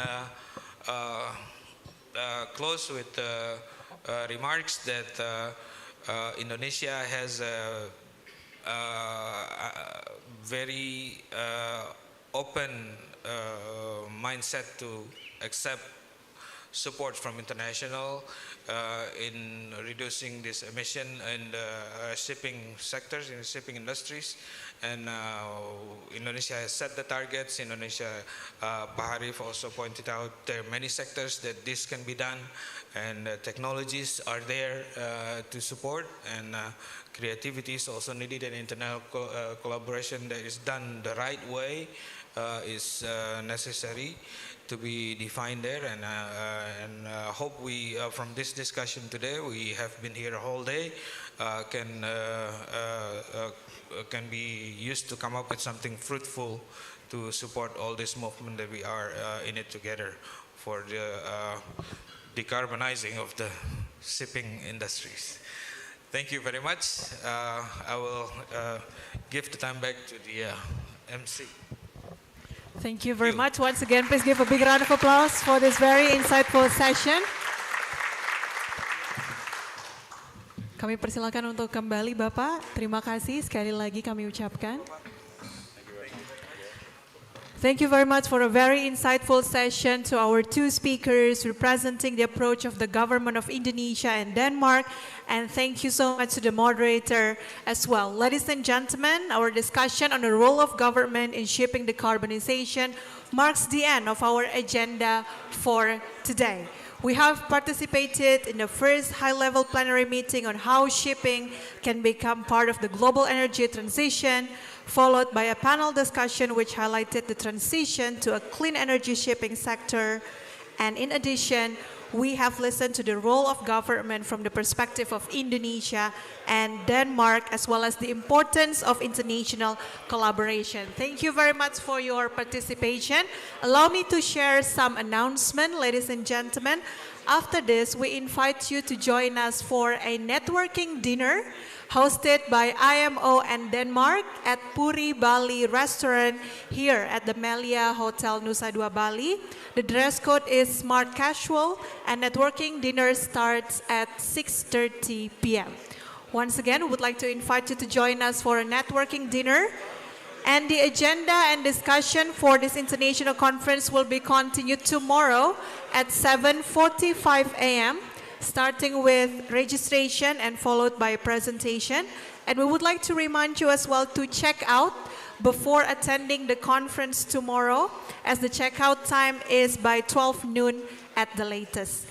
See you later at 6:30 p.m. at Puri Bali restaurant for our networking dinner.